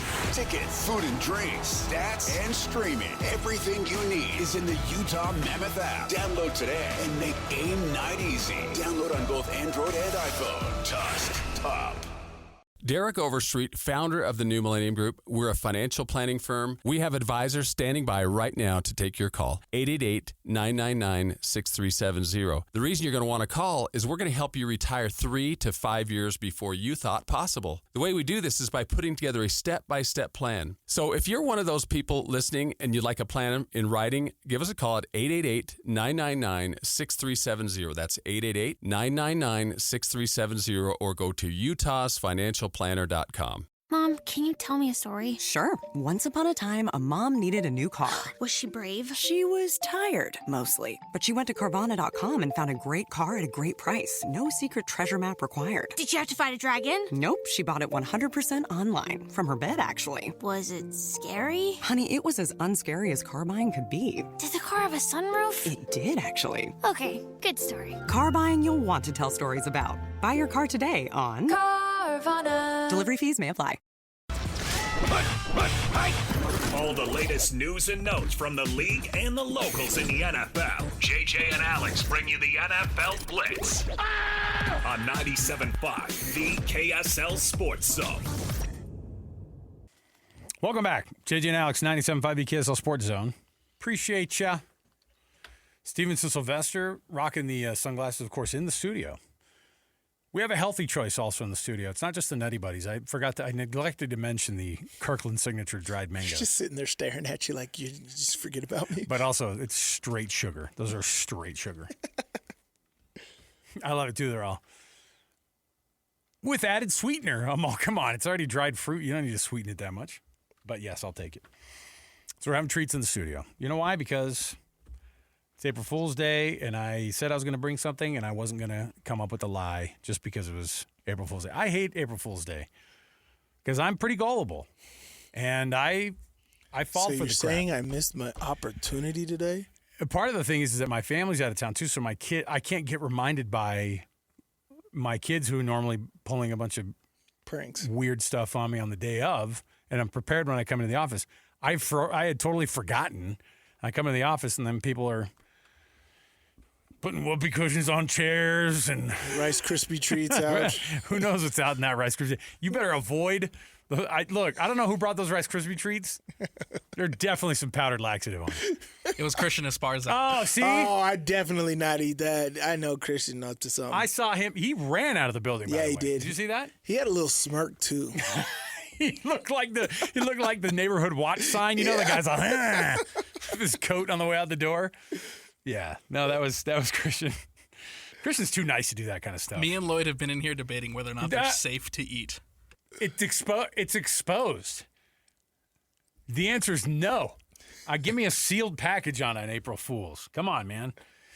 All right. That would have never been you about 10 years ago. You'd be like, I'll take it all. Oh, Look, Rice I would have Krispies. eaten half of it already for sure. So there you go. Learn your lesson on that one.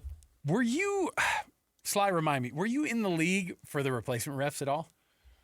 Were you in the league during that time frame? I'm trying to think. I remember it. I mean, how was I in the league? I'm trying to think because my Seattle Seahawks, of course, benefited mightily from a blown call by a high school ref who was coaching. The Fail Mary. I want to see what they call it. The Fail Mary. So let me see here. Yeah, I want to know what the date is. The Fail Mary NFL game, September 24, 2012. So you were in the league. The thing is, they'd probably buttoned up some of the stupidity.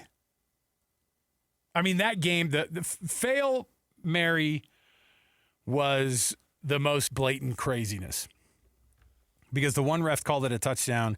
Oh, with Green Bay? Yes, Green Bay, I see? was in the league. I was Golden watching Tate. that. Was that Sunday night or Monday night? I can't remember, but it was Sunday night football. But it was Golden Tate in the back of the end zone, and it was like, who has the ball? It looked like it was definitely a pick, but then they gave the touchdown to Golden Tate. They're like, oh, simultaneous possession. Tie like, goes to who? No. No way. Yeah, Sorry. I was in the league for that. Yeah, so, yeah, it's pretty funny to watch it go down now because rule changes are going to make it to where the NFL could actually see some problems with the officials union, and because they're having major officiating changes.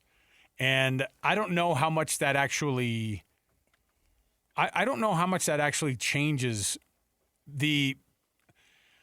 what they're trying to do is they're trying to eliminate. There's one of the things they're doing is they're trying to eliminate the kicking team's incentive to intentionally kick the ball out of bounds when at the 50-yard line, because they're trying to look at this and they're trying to say, how are teams cheating what do they call it? It's like the active kickoff.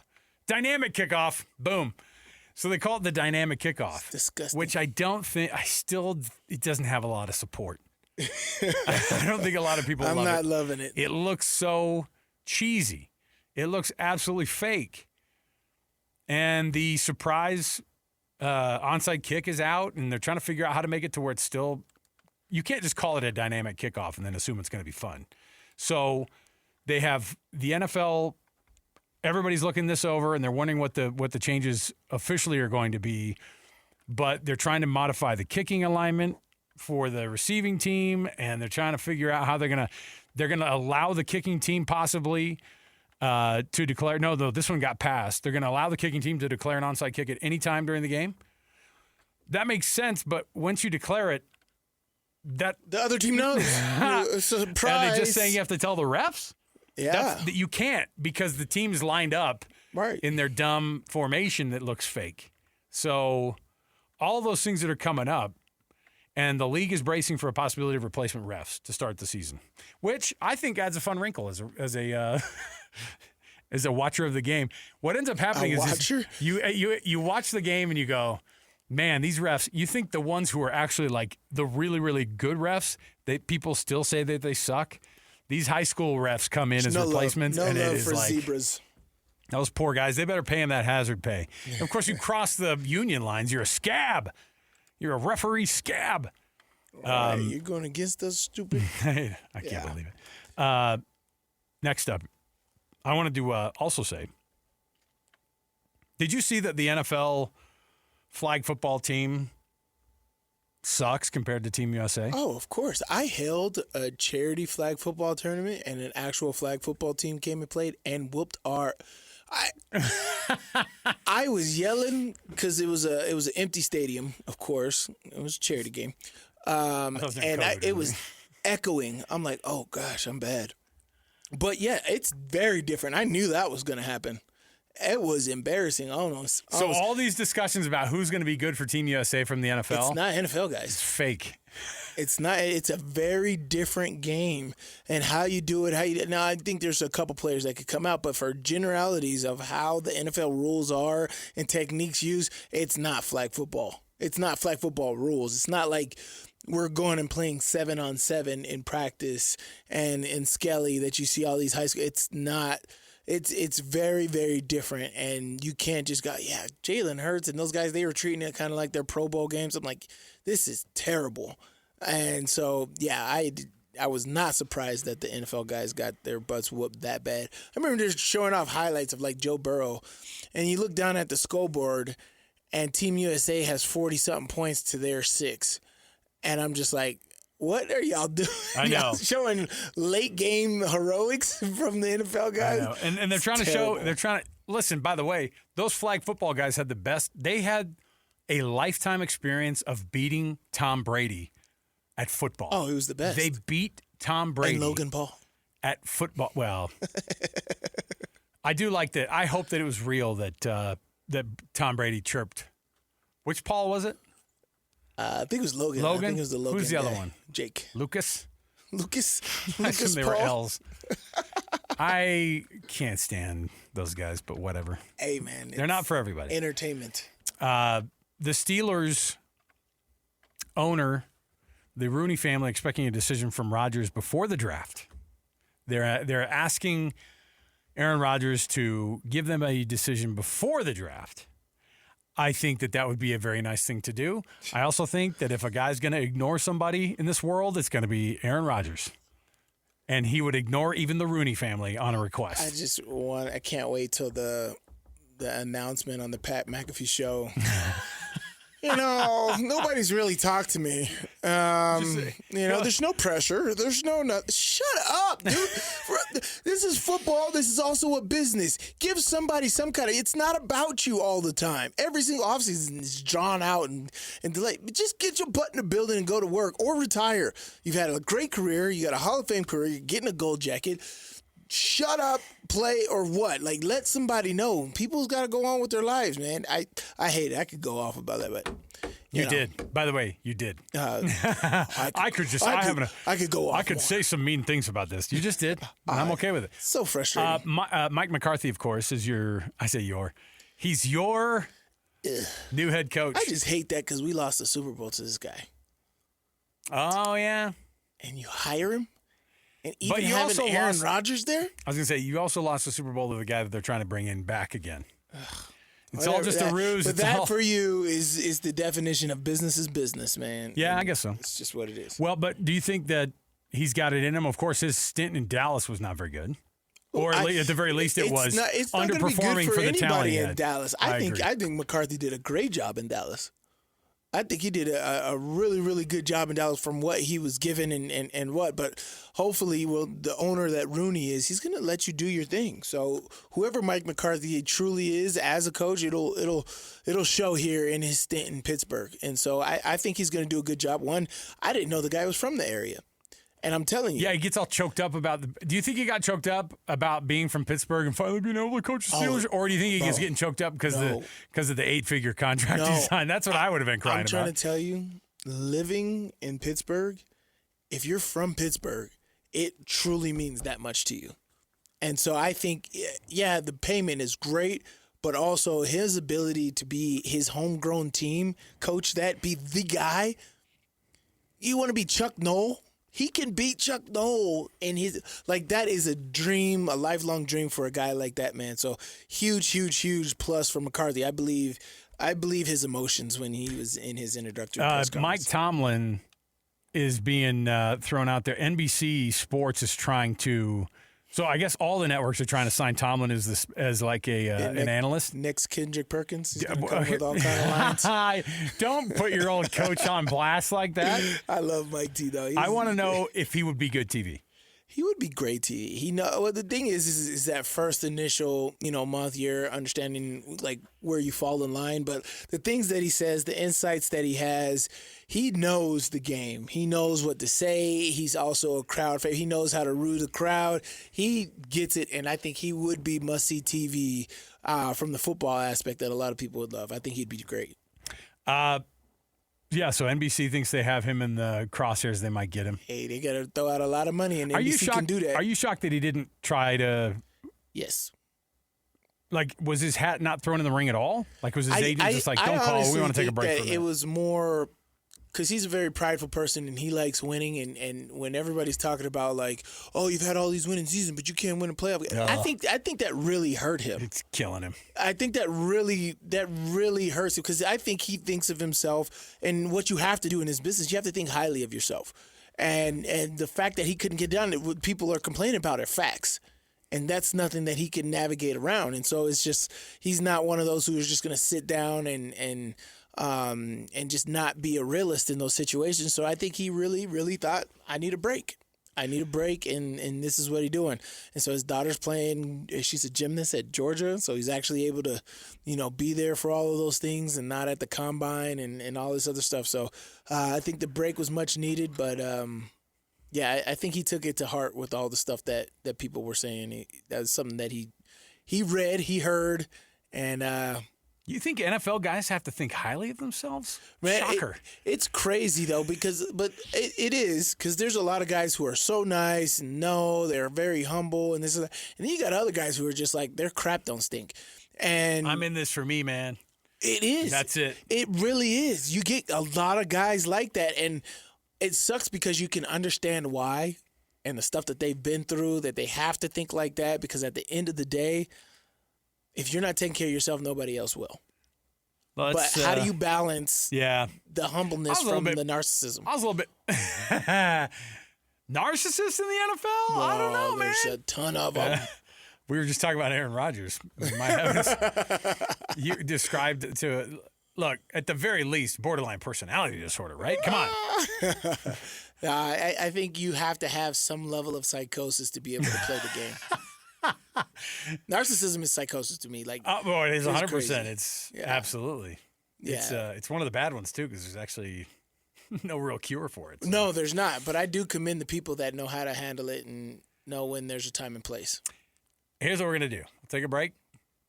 We'll come back. We've got ourselves a top 10 around the corner. Oh, Sly, you ready to play? Of course. Annapolis, I'm making. This is fun for me. I'm making Sly watch international friendlies in here.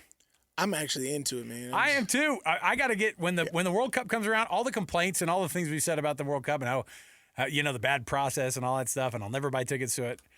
Whoop-de-doo. I've never bought tickets to any other World Cup either. Football is live. I know, especially right now. I'll go because we're a couple months. What are we?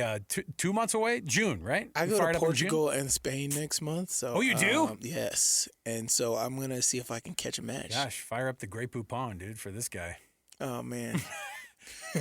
Where are you guys going in Spain and Portugal? We're going to Porto, Lisbon, Lagos, Madrid, Barcelona. Look at all over guys. that. It's nice. If you're between Portugal and Spain, you got to hit up Gibraltar, dude. Oh, do you see? I need the advice. We don't know where we're going. I'm just gonna be walking. Got to lose 30 pounds out there. Oh, you're not, brother. You are not losing weight on that vacation right there, my guy. Everybody a lot said of Spanish I will be. paella. A lot of, well, they call it the golf. No nutty buddies are out there. No. No, they're nutty amigos there. All right. All right. We'll take a break. We'll come back. I'll give you Spanish travel tips next, right here, 97.5 the KSL Sports Zone. Mom, can you tell me a story? Sure. Once upon a time, a mom needed a new car. Was she brave? She was tired, mostly. But she went to Carvana.com and found a great car at a great price. No secret treasure map required. Did she have to fight a dragon? Nope, she bought it 100% online. From her bed, actually. Was it scary? Honey, it was as unscary as car buying could be. Did the car have a sunroof? It did, actually. Okay, good story. Car buying you'll want to tell stories about. Buy your car today on Carvana. Delivery fees may apply. Ladies and gentlemen, the biggest name. You're locked into JJ and Alex. With the insight and analysis on the teams you can't live without. This is 97.5, the KSL Sports Zone. The only break that I was going to allow the Beastie Boys not to bring us back. Very apropos on a Win Ticket Wednesday. Welcome back, JJ and Alex, 97.5 the KSL Sports Zone. Steven Sylvester, nice enough to hang out the next couple days here while JJ is, appropriately, on an island in the sun. Actually, Florida's not an island, but. JJ doesn't seem like a beach guy. I think he is. He said they're going to do some fishing while they're out there too. Oh. Some sport fishing. I love fishing. Yeah. And they're going to be there. He's going to love it. I'm hoping that it's phenomenal weather down there for the Jensen clan, right? Nice. What were we talking about? Oh yeah, Weezer. That's what you can win tickets to right now. Of course, you've got a concert coming up on September 15th. You can go to livenation.com right now because the tickets are on. Oh, sorry, they're going to be on sale tomorrow at 10 a.m. You better get it. Or you know what? Better yet, just win them right now on the KSL Sports Zone to see at the Maverick Center Weezer, The Shins, Silver Sun Pickups, all at the Maverick Center coming September 15th, and we're giving away the tickets right now. 801-575-ZONE. That's 801-575-ZONE. 801-575-9663. There you go.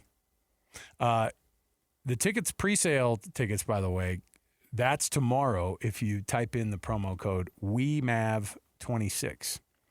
So WEMAV26, and you can do it a day early. The rest of the tickets go on sale on Friday. So there you go. Or win them right now, like I said. All right, I've got in front of me a top 10. Now, this is an interesting one because it's going to require some world knowledge here as well. Geography? Geography. Oh, I'm good at geography. I have in front of me, there was a poll that was taken. It was a 4,000-person survey across 5 different continents.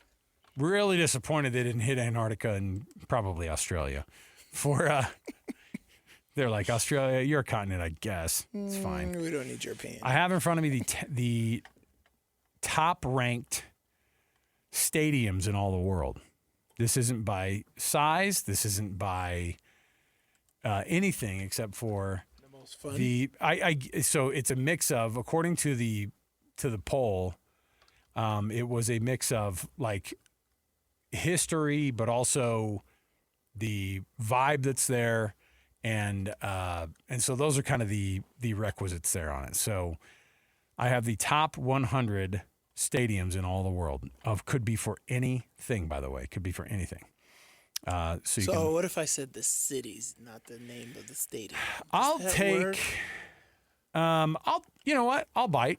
I don't hate the idea of all of it. Hold on, I got to get. I have all. They actually have 100, but here we go. I do not know the name. I got of the stadium 10. I got in Brazil. 10 through 1. I know that's the thing. Is there's going to be some of those. So, Napolis, if you'll please. I know you're giving away tickets, but let's hit the timer in 3, 2, 1, go. What is the stadium in Mexico City? Mexico City Soccer El Stadium. Azteca? Yeah. Ding! Ah, Look yes. at that. Brazil Soccer Stadium. Oh, the Brazil Soccer Stadium. I'll say yes. San Paulo. I'll say. Well, let me see here. What is it? Are you talking about Maracanã? Ding! Sure. Yes. What about Portugal? It's Portugal. in Rio. It's the Maracanã. Okay, Stadium, Rio. yeah. That's what I meant. Yeah, you got it. The Portugal stadium. You got to give Europe Portugal some or love. Spain stadium. Barcelona, you mean? Yes, Barcelona, Camp Nou? Spain. Ding! Yes. Okay, what about AT&T Stadium, Jerry's World? Not on the list. What about the Roman? The Coliseum? The Coliseum, yes. I think defunct, and so it's not technically on the list.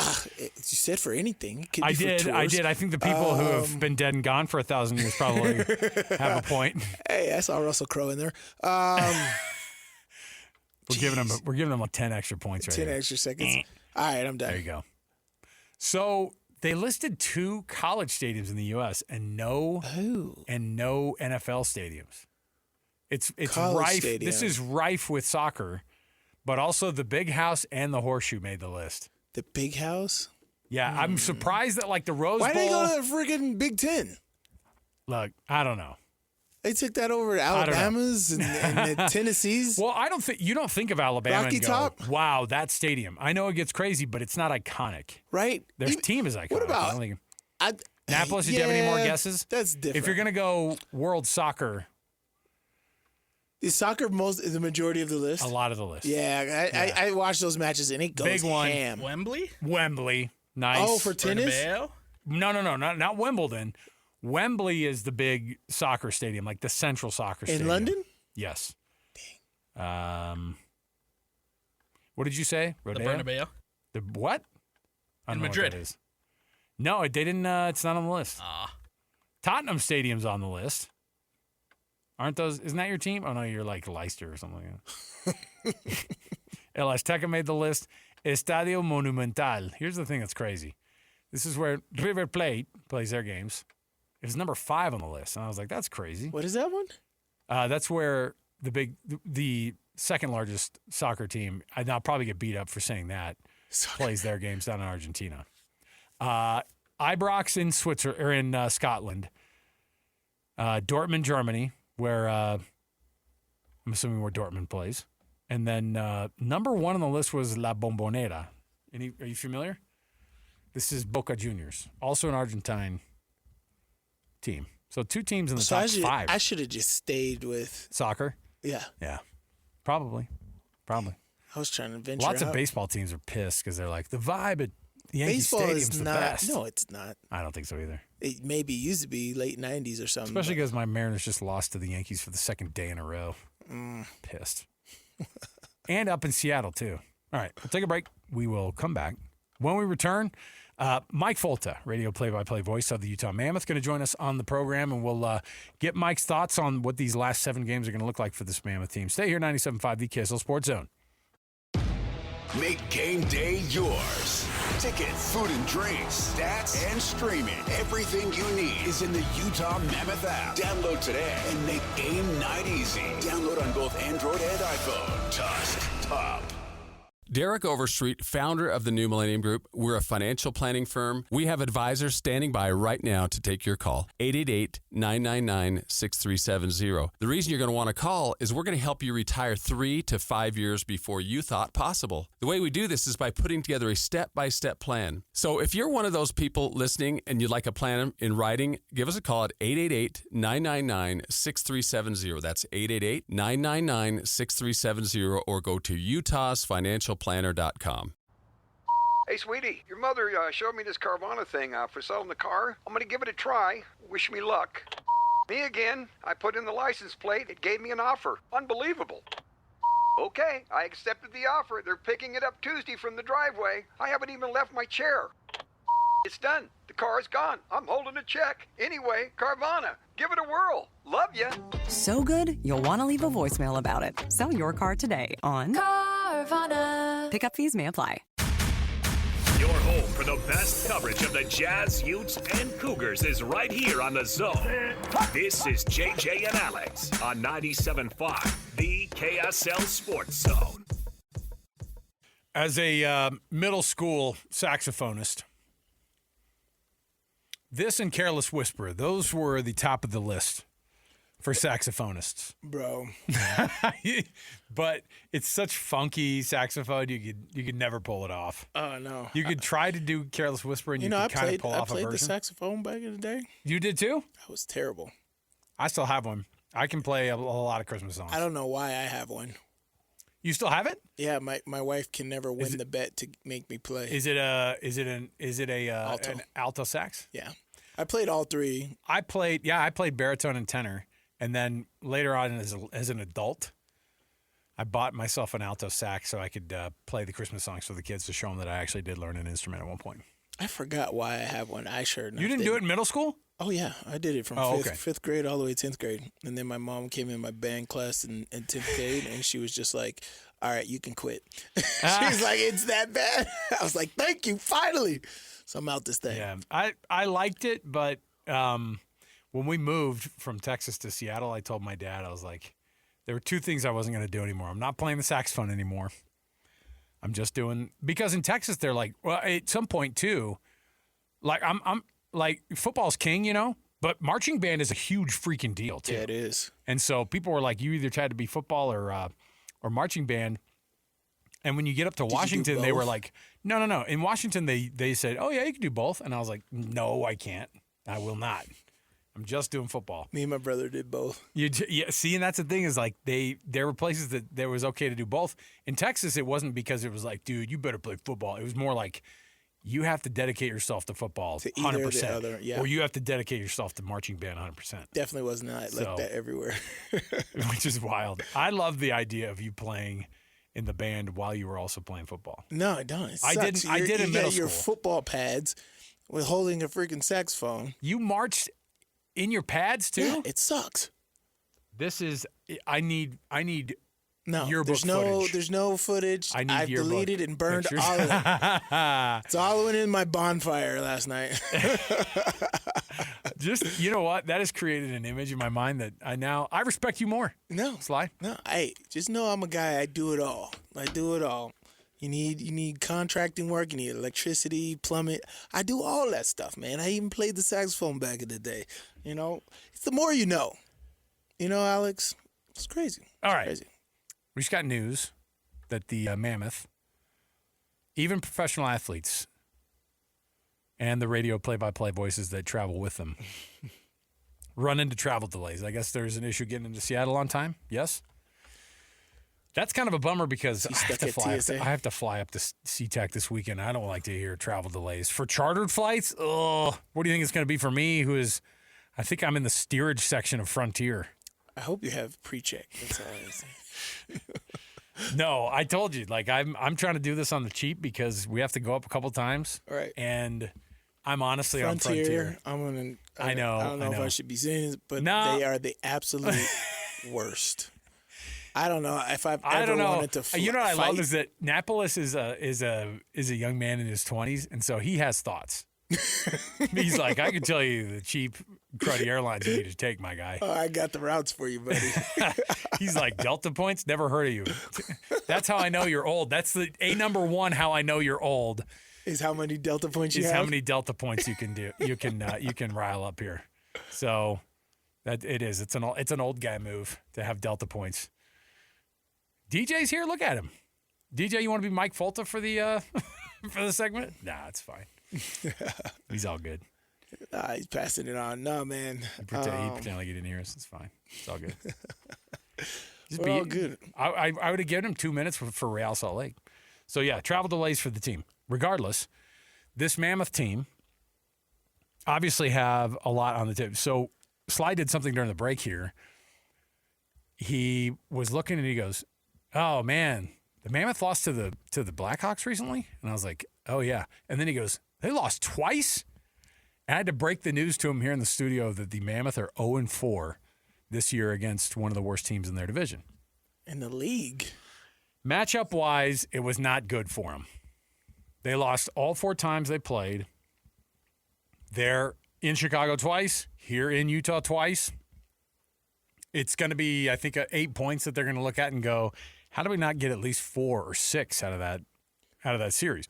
Well, I mean, for me, I absolutely love it. The one, it goes to the notion of no game is ever won before it's played. But, like, I've always been a proponent of matchups. We match up well against this team, or we don't match up well against this team. I don't care if that team is 27 wins and we're over here with 40-something wins. Like, we just don't match up well. And that's exactly what happened there because they've had close losses. It doesn't matter here or there. And I just, as you tell me, they just had the Mammoth's number this year. And everybody's like, oh, do you think we can win this game? You're doing this and that. Well, I'm just like, we're not great. They're strong. So it could go either way, man. But yeah, man, that's nuts, man. Especially when you're in the hunt for the playoffs and you have those type of losses to the second worst team in the league. It sucks as a team. Like sure. I know those guys in that locker room probably hated it just as much as we're hating it on the outside. And so you just got to deal with it, but you got to go out there and play every single time. So right now, as the Mammoths have had a 4-day break, before tomorrow it'll be 4 days between their last game, which of course was that massive win last Saturday against Kings. Against the Kings, 6-2 down there at their place. Boy, they needed it. Aside from that, they got their guys showing up.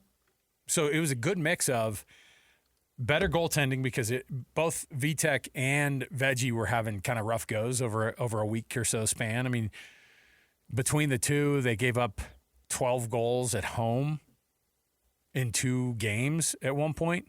And these are guys that have been super consistent. In fact, the team was very, very quick to go. These guys are solid all the time. These are just games that we have sometimes. And a lot of times it's our fault.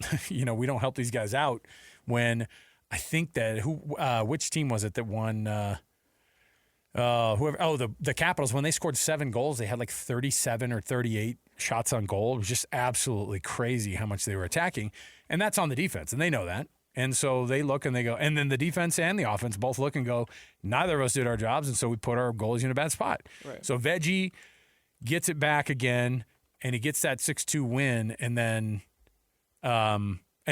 you have to hit the road after 4 days. Now the rest of the NHL has been going, and so in terms of matchups right now and where teams are, and where the chips currently fall, the Preds play tonight.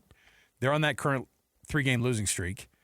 The Mammoth play tomorrow. They're both at 74 games.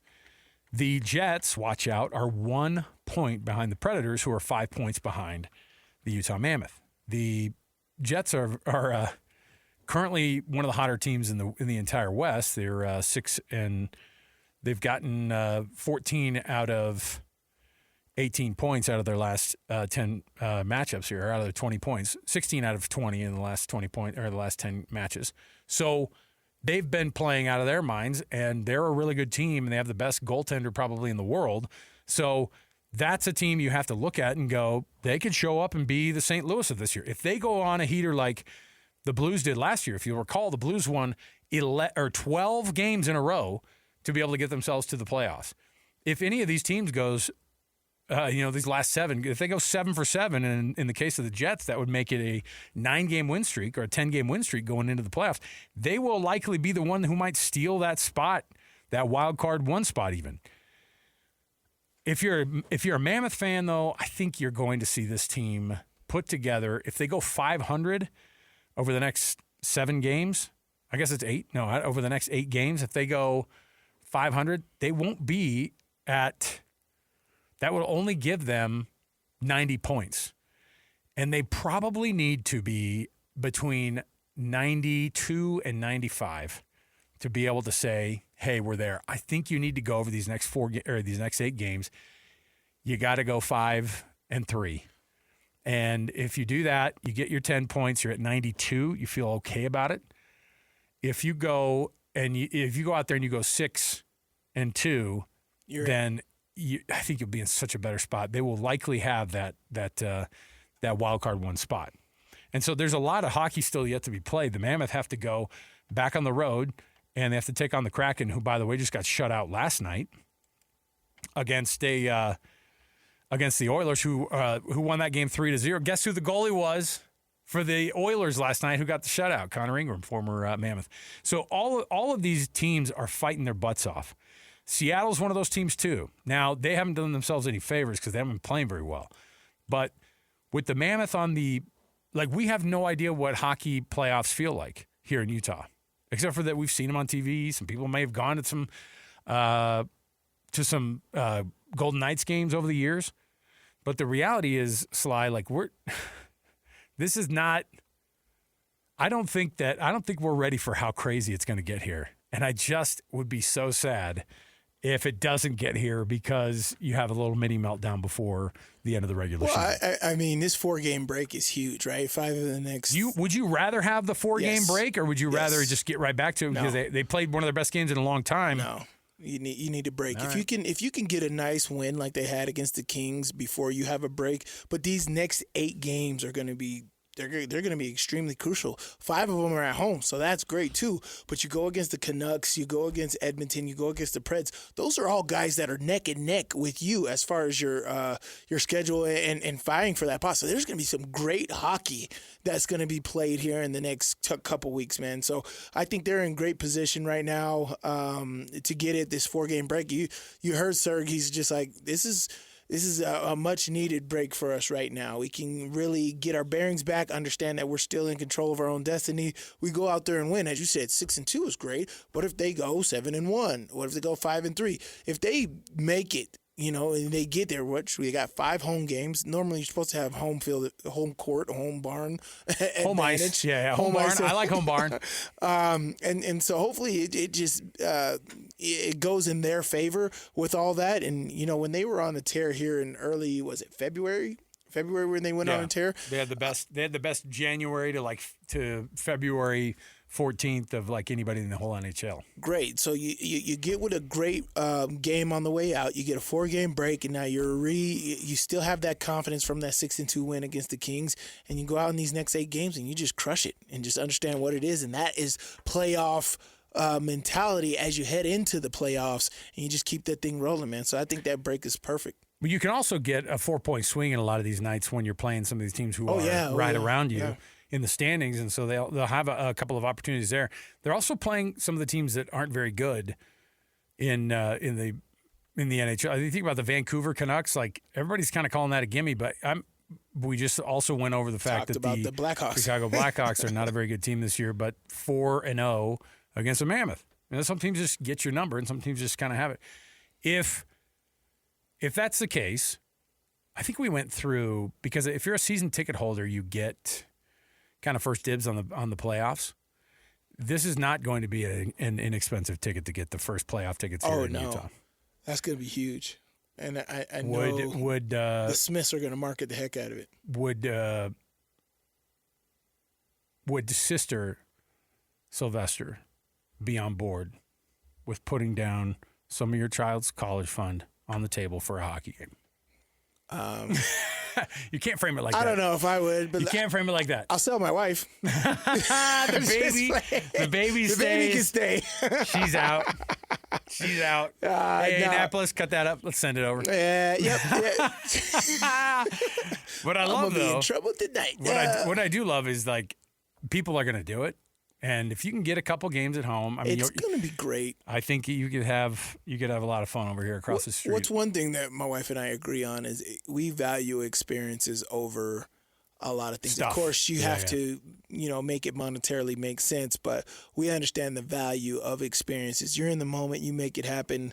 Living with regrets is the worst. And from sports fans, if you can always say that I was at the first playoff game for the Mammoths, 20 years down the road, that's huge. Look what I'm wearing. Look what I'm wearing today. Yes, the inaugural season hat that we got last year at one of the games. Until you're 80 years old, that is going to be in your hat wardrobe. Well, my kids, they love that they have Utah Hockey Club stuff. Yeah. You know what I mean? Because guess what's going to happen in 30 years? They're gonna do a mini rebrand. It won't even take that long. They'll do the mini rebrand though, where they go, you know what? Let's bring back the old hockey club gear. And then they're gonna show the old footage. It's gonna be all blurry. No, it's all in HD still. But they'll show the old footage and they'll show us on the plaza getting ready for some of those first games, and we get to say we were there. Retro unis. We get to say that we were there. The retro unis that just say man. UHC. All right. Yeah. Got a couple things. All of our hockey talk this segment brought to you by the good folks at Hercules First Federal Credit Union, growing stronger together, and also Trajan Wealth, TRAJAN Wealth.com for all your trusted local needs in retirement. It's TrajanWealth.com. When we come back, got a couple things in the hopper here before we're going to get you ready for the Utah Jazz, our Jazz Daily coming up next, because you got yourself a Jazz game tonight. The Nuggets coming to town. They played them the game before last, right? They're in Denver. And it was like that wild game where everybody was like, settle down, Jazz. And more importantly, what are you doing, Nuggets? You don't feel like playing that game? I think you might see a different story tonight. At Delta Center, we'll see what Nikola Jokic and company can do against this Jazz team. Jazz Daily next, right here, 97.5, the KSL Sports Zone. Hey, sweetie, your mother showed me this Carvana thing for selling the car. I'm going to give it a try. Wish me luck. Me again. I put in the license plate. It gave me an offer. Unbelievable. Okay, I accepted the offer. They're picking it up Tuesday from the driveway. I haven't even left my chair. It's done. The car is gone. I'm holding a check. Anyway, Carvana, give it a whirl. Love ya. So good, you'll want to leave a voicemail about it. Sell your car today on Carvana. Pickup fees may apply. You know what's coming. Your daily deep dive into everything Utah Jazz. It's time. All season long and even in the off season. It's Jazz Daily with JJ and Alex on your exclusive home of Utah Jazz basketball. 97.5, the KSL Sports Zone. What kind of frivolous spending would you do? If I had $100 million? Yeah. 1 million. 100 1 million. We were just talking about the 9-figure deals are like not even – people don't even bat an eye at it these days. They're not like shocked anymore. You better come to the table with $60 million per that Supermax deal in the NBA is going to just keep going up and everything's going to keep going crazy. What's Rudy's last year supposed to be? Napolis is like $58 million. No. Rudy's last year? Rudy's 62. Rudy's 62. Who's his agent? He did an amazing job. That guy, defense is important in the NBA. Don't let anybody fool you because it's going to be it's Rudy, and what he does shows that that's the case. I think Giannis is going to get $80 million at one point in the later part of his contract. Don't quote me on it, but I think that that's the case. And let me do like a quick little something here. Yeah, but that's my question. I'm like, what kind of frivolous spending would you do? Yeah, so projected $80 million if the Warriors were to get him. It would be like a 2-year 162. 2 years. 162. 160 something million. How much is that in California terms? Only 80 million? California tax is about to blow that up. 2 years, 162? Yep. That'd be pretty good. Hey, that's your Lakers, though. You guys will do anything. Hey, man, they got it. The buses, or now they sold that. Yeah. Whoever the people are that paid $10 billion for it, they have it. They got that money. Do we need to should we hit the breaking news center? All right. You're not going to like this one. I know our producer, Alex Napolis, does not like this. Look at him. We got news. Look at him. Adam Schefter, Shefty Bomb, of course, covers the NFL for ESPN, is reporting Los Angeles Rams wide receiver Puka Nacua has just checked into rehab. His attorney, Levi McCalthern, has told the California Post. Not a good week for... No, not at all. Not at all. For a lot of folks. Whoa. Tiger, now Puka. But here's the thing. Napolis, come on. You gotta get with us on this. Come on. How you doing in there? You all right? Everything okay? Your blood pressure all right? I'm devastated. But see, but you say that, but the reality is that this has been building for this kid, right? Yes. There has been a negative energy for all the positive energy around that kid has been equally polarizing, to say the least. So Puka checking into rehab the same week that Tiger does, and all of your favorite sports people are hopefully getting the help that they need. So there you go. We seen him after the Super Bowl and all this other stuff, and his brother's going there through it is too. A camera everywhere. There are cameras everywhere. Everyone is the media. You will never, that's a great point. You will never, ever, ever get away with something. You will never live a private life in the place that they're at. There's just no version of it. Absolutely. It's and there's no expectation of it for these professional athletes. People don't respect it anyway. And so that you got to be that much more dialed up, even more so. So what does that do then? Like, and what's a rehab stint look like? 30, 60 days? And so he's going to miss all of OTAs? Which, you know, say whatever you want about your OTAs, and no one cares that much. Well, I mean, people have missed it before, and it's done nothing. So there's Aaron Rodgers hasn't been for 16 years. I don't know what it's been. He doesn't go to OTAs, though. Most of the veterans, it's like, look, and a guy like Puka, obviously, he can call his shot. You won't be able to do it very long if you don't slow it down. The problem with Puka is you're messing up your next contract. Oh, yeah. Jackson Smith and Jigba just set the market. It's a premier opportunity. That's a really good point. So contract detrimental, all those things. At the very least, a GM will look and go, that's going into your contract negotiation. We want to pay you. We can't trust you. We're going to take a third off the top of it because we can't roll the dice on a guy who's been so much of a lightning rod. That is a real conversation. That is really put into those new contract negotiations of that point right there. And it's not because of your play on the field. You are an absolute beast on the field. So he's trying to. So he's also facing accusations, obviously, of the sexual misconduct nature, right? Of the biting. On top of all this, and his lawyer added to Adam Schefter reporting what the California Post put in the story. Quote: "This is his lawyer for Puka Nacua. He was in rehab a substantial period of time before any of these allegations broke with Madison." We're just throwing names around. And he's scheduled to be there for a while longer.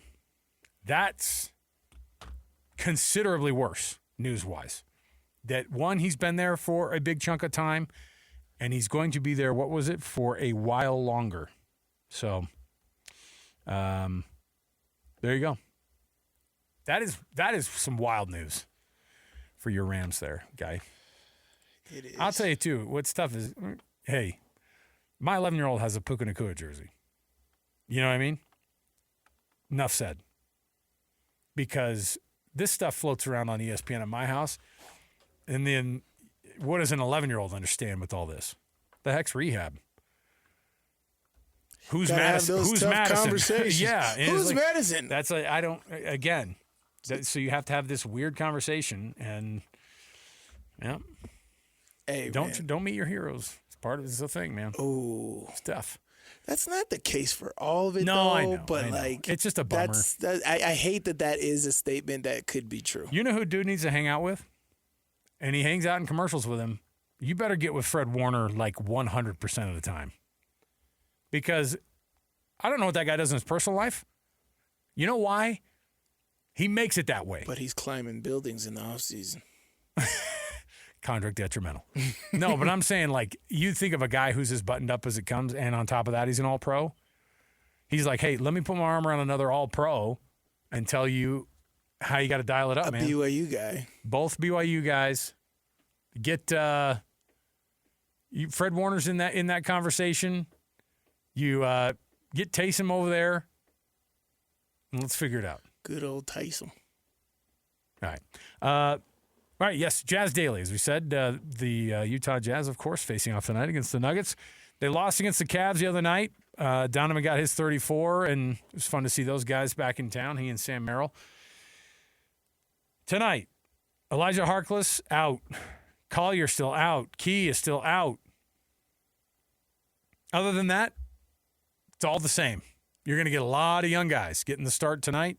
And you're going to see a lot of minutes played by your Cody Williamses, by your Kyle Filipowskis, by your Bryce Sensabauses. You've got all sorts of people who are going to get a ton of minutes. Out of those three, who have all had pretty fun nights, and then throw in Ace Bailey, I want you guys, and we're going to report tomorrow, give me a ranking on how they score tonight. Who's going to be the top scorer of those four? And give me the order that they finish on their scoring. Because all of these guys have been having like massive nights, right? Across the board. So between those four, and I'm pretty sure, they're all playing. At least they're all available. Give me your ranking on Napolis. I'll make you go first. Who's going to go? Who's going to get the most? Who's going to go among those four Who's the top scorer, second, third, and fourth? Oh, let's go. Cody Williams 1. Oh, okay. Filipowski 2. Hold on. I can't type that fast. So you went with Williams, Cody Williams 1. Kyle Filipowski Flip 2. Okay. And then I'm gonna go Sensabaugh 3. What we talked, but I said, but we also threw an Ace Bailey. Does that change your mind? Ooh. Yeah, it's the 4. Okay. It's the 4. All right, Ace 3. Ace 3. Okay, Flip second. Ace 3, and then you do Sensabaugh 4. Let me see here. Okay. What do you have? I got Bryce, Flip, Cody, Ace. Bryce, Flip, Cody, Ace. Okay. You guys are dead wrong. I mean, it's fine, but here's what we got. I had to try to write these down as fast as possible, but here we go. I'm going to go Ace 1. Why? Because he's been on, man. He's been doing it. Okay, so I'm gonna go Ace. Caps lock out of here. I'm gonna go. Bryce is a scorer. I'm gonna go Bryce. I'm gonna go Flip and then Cody. Okay, so we're all different. And I like my list way better. What'd Croshaw say? You would like Croshaw, somebody else's here's the list better? Here are the lists. Napolis has for the top 4 scorers. Just for you tonight, said Bryce. right? You said Bryce last, right? Yes, okay. Just for tonight. Here's Nap. Cody Williams, number 1 in scoring tonight among the 4. Then Flip, then Ace, then Bryce. Okay? Sly wasn't much better. Bryce, then Flip, then Cody, Ace dead last for him. Here's my list. Looks great. Ace, Bryce, Flip, Cody. You put Cody last, and he was just the top scorer of the last game? All right. I'm making Croshaw do it. Sean, welcome to work, dude. Thanks. Sorry. I'm going to do Ace, Cody, Bryce. Ace, Cody, Bryce. Flip. Ace, Cody, Bryce, and then Flip. Okay. I like yours. It's okay. I think Ace 1 is the right choice for us. We're on Ace first team. I like that. Regardless, outcome of tonight's game, I think it's going to be a lot different. I think you're going to see the Nuggets who are going to come in. I think they're going to assert themselves probably a little bit more than we saw in the last one. I think this will be closer to the Phoenix Suns versus Jazz result that we saw a few days ago, more than it'll be the Nuggets effort that we saw from a few days ago. So the Nuggets had to come back with, I think 9 minutes left is when they took their first lead of like the game since like the first 2 minutes. What do we win when I win? You're here tomorrow, right? Hey, that box of Nutty Buddies is still going to be there. You know what we're going to do? Let's put those bad boys in the fridge. That's what we're doing. Don't need that. Croshaw, come get a Nutty Buddy. Come on, man. And they're not April Fools because they're sealed. Don't eat those Rice Krispie treats that Esparza left outside, by the way. When nobody trusts Or him. do. Nobody trusts We him. need somebody to try. They're made with Fruity Pebbles. I like the guy, but he's getting us with something. All right? So, all right. Just being We'll nice. take our final break before we get you ready for the Jazz versus the Nuggets. Pre-game's going to be coming up at 6 o'clock. Stay here, 97.5 KSL Sports Zone. Hey, sweetie, your mother showed me this Carvana thing for selling the car. I'm going to give it a try. Wish me luck. Me again. I put in the license plate. It gave me an offer. Unbelievable.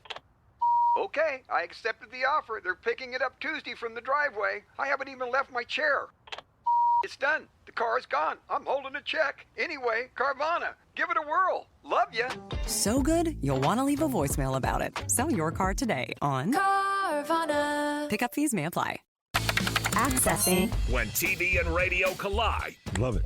This is what you get. You're listening to JJ and Alex. Don't touch that dial. On 97.5, the KSL Sports Zone. Welcome back, everybody. JJ and Alex, 97.5 the KSL Sports Zone. Sly Sylvester, nice enough to sit in for the next couple days. Let me see here.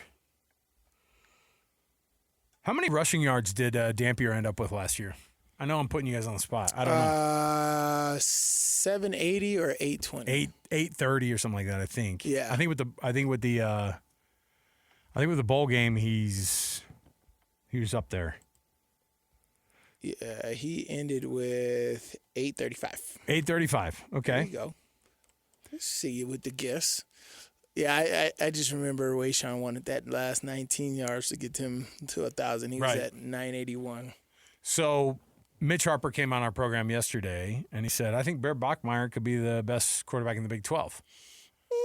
I did that. I think I made that exact noise. And my thought was, I think it might be third or fourth best because, I mean, coming back, obviously he did what he did. I mean, the dude threw for 3,000 yards, 15 passing touchdowns, and 7 interceptions. But he also ran for 530 yards himself, right? Great. Now, if you're just going off of the numbers, Devin Dampier beat those numbers, and he was how much of the season percentage-wise was he actually hurt? He was hurt. Like 25% of the time, 30? No, I would go more than that. And he still had a very, very efficient year. Right. That's what he was. He was super efficient. Lots of touchdowns thrown, lots of rushing touchdowns, lots of rushing yards. Great, fine. I think Noah Fafita is the best quarterback still coming back in the conference. Yeah. Tough to beat him. His experience is tough to beat. He got better after Tet McMillan left, which is wild. He did not have the year that we thought he was going to have with Tet McMillan under his wing. And then junior year last year, he has a phenomenal year, and it basically goes unnoticed because it was Arizona. How terrible the team was, right? But they won 9 games, Sly. No, I'm talking about the year before. Exactly. Yeah. That's exactly right. But there was just so much stuff going on with BYU, Utah, Texas Tech. Right. It really got lost in the shuffle. And that's what a lot of teams do. I mean, TCU won 9 games. Houston won 10. Right. But we just didn't think about it because the race at the top was really, really close. Right. So there's a lot of good quarterbacks in this conference, and some of them left too. Some of the good ones really left. But we'll see. Yet to be seen on it. All right. Jazz Nuggets. Pregame's going to be coming up here in just a few moments. Tim Lacombe, Jake Scott typically carry you through on that, and you're going to be able to get that and the call, of course, on the radio home of the Utah Jazz. How does this one shake out, Sly, in the next minute that we have left here to be able to talk about it? Man, I think it's going to be exactly what we expect. The Jazz are going to get their butts spanked. You know, I think the Nuggets are in their playoff push mode, and I think that they didn't look like it the other day. I know, but I don't know why they didn't. But hey, it's one of those things. It's April now. You know, they only got 8 games left of the season, and I think that Joker, he's going to have a massive triple-double, 30-point triple-double tonight. And he's going to exit early in the fourth quarter. And with 30 points early? He's leaving early still? I don't know, man. There's been some remarkable numbers being put up. I think Luka averaged, 40 through the whole month of March? Like, it's just nuts. Yeah. But, I think Joker's going to have a nice night and try to set the stage for his team on how they need to attack these last 8 games of the season. Okay. The last games of the season start right now. You're going to get your Jazz and your Nuggets coming up here across the street at Delta Center. You're going to get the call, of course, on the radio from Jake and Coach Tim Lacombe are going to be right here first for the pregame, so we'll get you that right now. 97.5 the KSL Sports Zone. Stay tuned. Hey, sweetie, your mother showed me this Carvana thing for selling the car. I'm going to give it a try. Wish me luck. Me again. I put in the license plate. It gave me an offer. Unbelievable. Okay, I accepted the offer. They're picking it up Tuesday from the driveway. I haven't even left my chair. It's done. The car's gone. I'm holding a check. Anyway, Carvana, give it a whirl. Love ya. So good, you'll want to leave a voicemail about it. Sell your car today on Carvana. Pickup fees may apply.